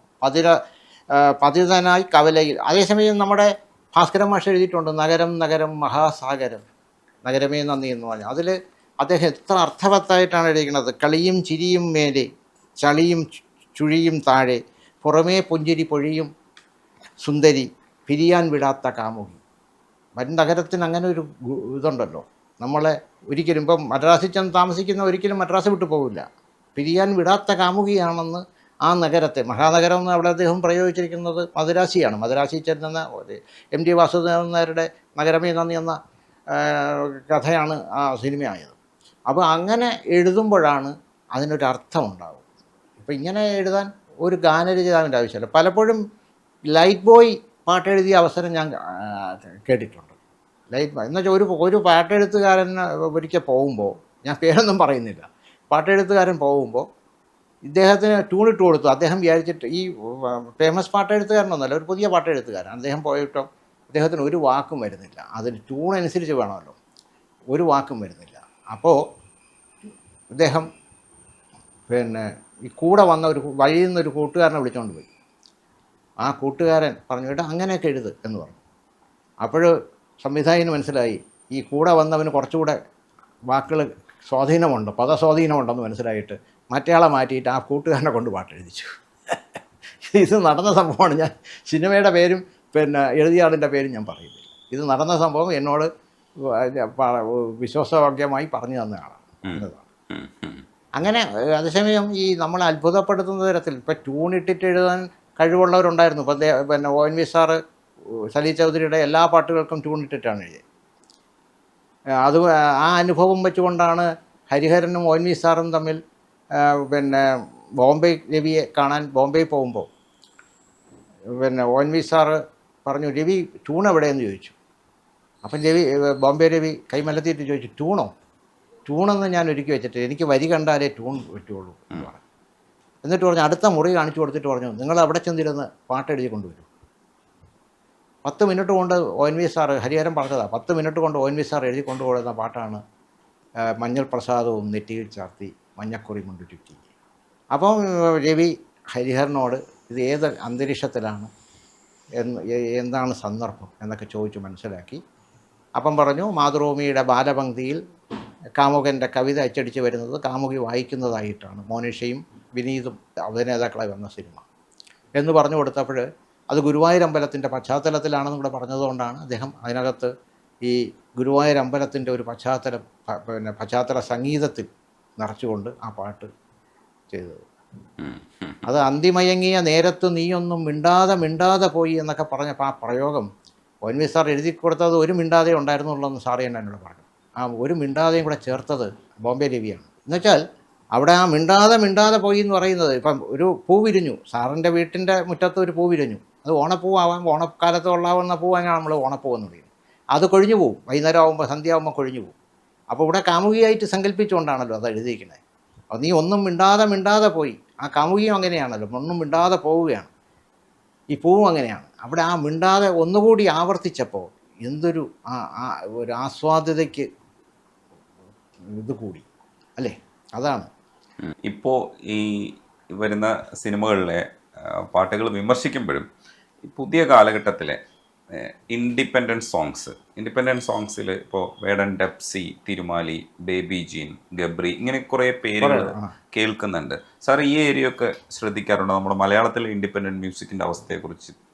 മലയാളത്തിലെ ഇൻഡിപെൻഡൻറ്റ് മ്യൂസിക് വളരെ കുറവാണ്. നേരത്തെ പറഞ്ഞതുപോലെ ഈ മറ്റുള്ളവരൊക്കെ ഇവരെ ഇപ്പം ജോൺസൺ, രവീന്ദ്രൻ, അവരെല്ലാം ഈ എം ജയചന്ദ്രൻ, വിദ്യാധരൻ, ഇവരൊക്കെ ശരിക്കും പറഞ്ഞാൽ നല്ല മ്യൂസിക് ചെയ്യാൻ കഴിവുള്ളവരാണ്. ഇപ്പം വിദ്യാധരൻ മാഷാണെങ്കിൽ എനിക്ക് തോന്നുന്നു അദ്ദേഹം ചിട്ടപ്പെടുത്തിയതിന് ശേഷം പാട്ട് എഴുതിക്കുന്ന ആളല്ല. അദ്ദേഹം പരികണ്ട് മോഹൻ സിതാര 2 രീതിയിലും ചെയ്തിട്ടുണ്ട്, എം ജയചന്ദ്രനും 2 രീതിയിലും ചെയ്തിട്ടുണ്ട്. പക്ഷെ ഒന്നും മോശമായിട്ടില്ല. പക്ഷെ അതിനുശേഷം വന്നവർക്കൊക്കെ അവർക്കൊക്കെ ഒരു റെഡിമെയ്ഡ് ട്യൂൺ എങ്ങനെയെങ്കിലും ഉണ്ടാക്കിയിട്ട് അതനുസരിച്ച് ഈ ഗാനരചന അതിനകത്ത് വാക്കുകൾ അടിച്ചു കയറ്റുക എന്നുള്ള ഒരു രീതിയാണ്. അങ്ങനെ വരുമ്പോഴാണ് നമ്മുടെ പാട്ടുകളുടെ നിലവാരം താഴ്ന്നു പോകുന്നത്. അത് തെറ്റല്ല, കാരണം പണ്ടും ചെയ്തിട്ടുണ്ട്. ഇപ്പം രവി ബോംബെ ചെയ്ത പാട്ടുകൾ നമ്മൾ കേട്ട് കഴിഞ്ഞാൽ അദ്ദേഹം ഒരു പാട്ടും മുൻകൂട്ടി ട്യൂൺ ചെയ്തിട്ട് പാട്ട് ഉണ്ടാക്കിയതല്ല. അദ്ദേഹം എല്ലാ പാട്ടും പിന്നെ ഒരു വഴക്കം ഗീതകഥയിലെ ചന്ദനലേപ സുഗന്ധം പോലും എഴുതിയിട്ട് ട്യൂൺ ചെയ്തതാണ്. അതാണ്. അപ്പോൾ അതിൻ്റെ ഒരു ഗുണം നമുക്ക് കിട്ടി. ജോൺസൺ 2 രീതിയിലും ചെയ്തിട്ടുണ്ട്. രവീന്ദ്രനും കൂടുതലും ചിട്ടപ്പെടുത്തിയതിന് ശേഷം ട്യൂൺ ഉണ്ടാക്കിയതിന് ശേഷം എഴുതിച്ചതാണ്. അപ്പം ONV സാറിനെ പോലെ അല്ലെങ്കിൽ പിന്നെ കുറച്ചുകൂടി ഒരു പദ സ്വാധീനമുള്ള ഗാനരചയിതാവാകുമ്പോൾ പെട്ടെന്ന് അതിനെ അനുസരിച്ച് എഴുതി കൊടുക്കും. അപ്പോൾ സാറിൻ്റെ ഇഷ്ടത്തിനനുസരിച്ചുള്ള പാട്ടുകൾ ഇനിയും ഉണ്ടാവട്ടെ എന്നാണ് ഞാനും അത് പ്രാർത്ഥിക്കുന്നു. കാരണം നമുക്ക് നല്ല പാട്ടുകൾ ഉണ്ടാവണം. ആരോടും വ്യക്തിവൈരാഗ്യമോ അല്ലെങ്കിൽ മുൻവിധിയോ ഒന്നുമില്ല.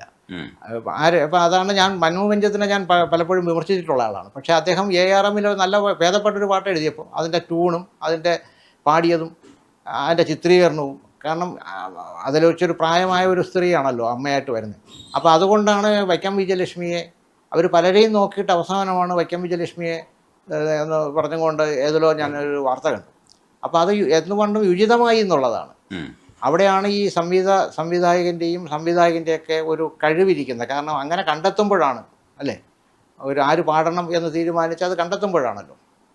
തീർച്ചയായിട്ടും അതിനുവേണ്ടി നമുക്ക് കാത്തിരിക്കാം, ഒരുമിച്ച് കാത്തിരിക്കാം മലയാളികൾ. അങ്ങനെയുള്ള പാട്ടുകൾ ഉണ്ടാവട്ടെ. അതെ, നന്ദിയുണ്ട് സംസാരിക്കാൻ. തീർച്ചയായിട്ടും സന്തോഷം. വാട്സാപ്പ് വഴി ഇംഗ്ലീഷ് പഠിക്കാൻ ഇംഗ്ലീഷ് കഫേ ഉള്ളപ്പോൾ ഇംഗ്ലീഷ് ഒരു വിഷയമേ അല്ല. English cafe presents you the perfect English. English cafe, we present you the perfect English.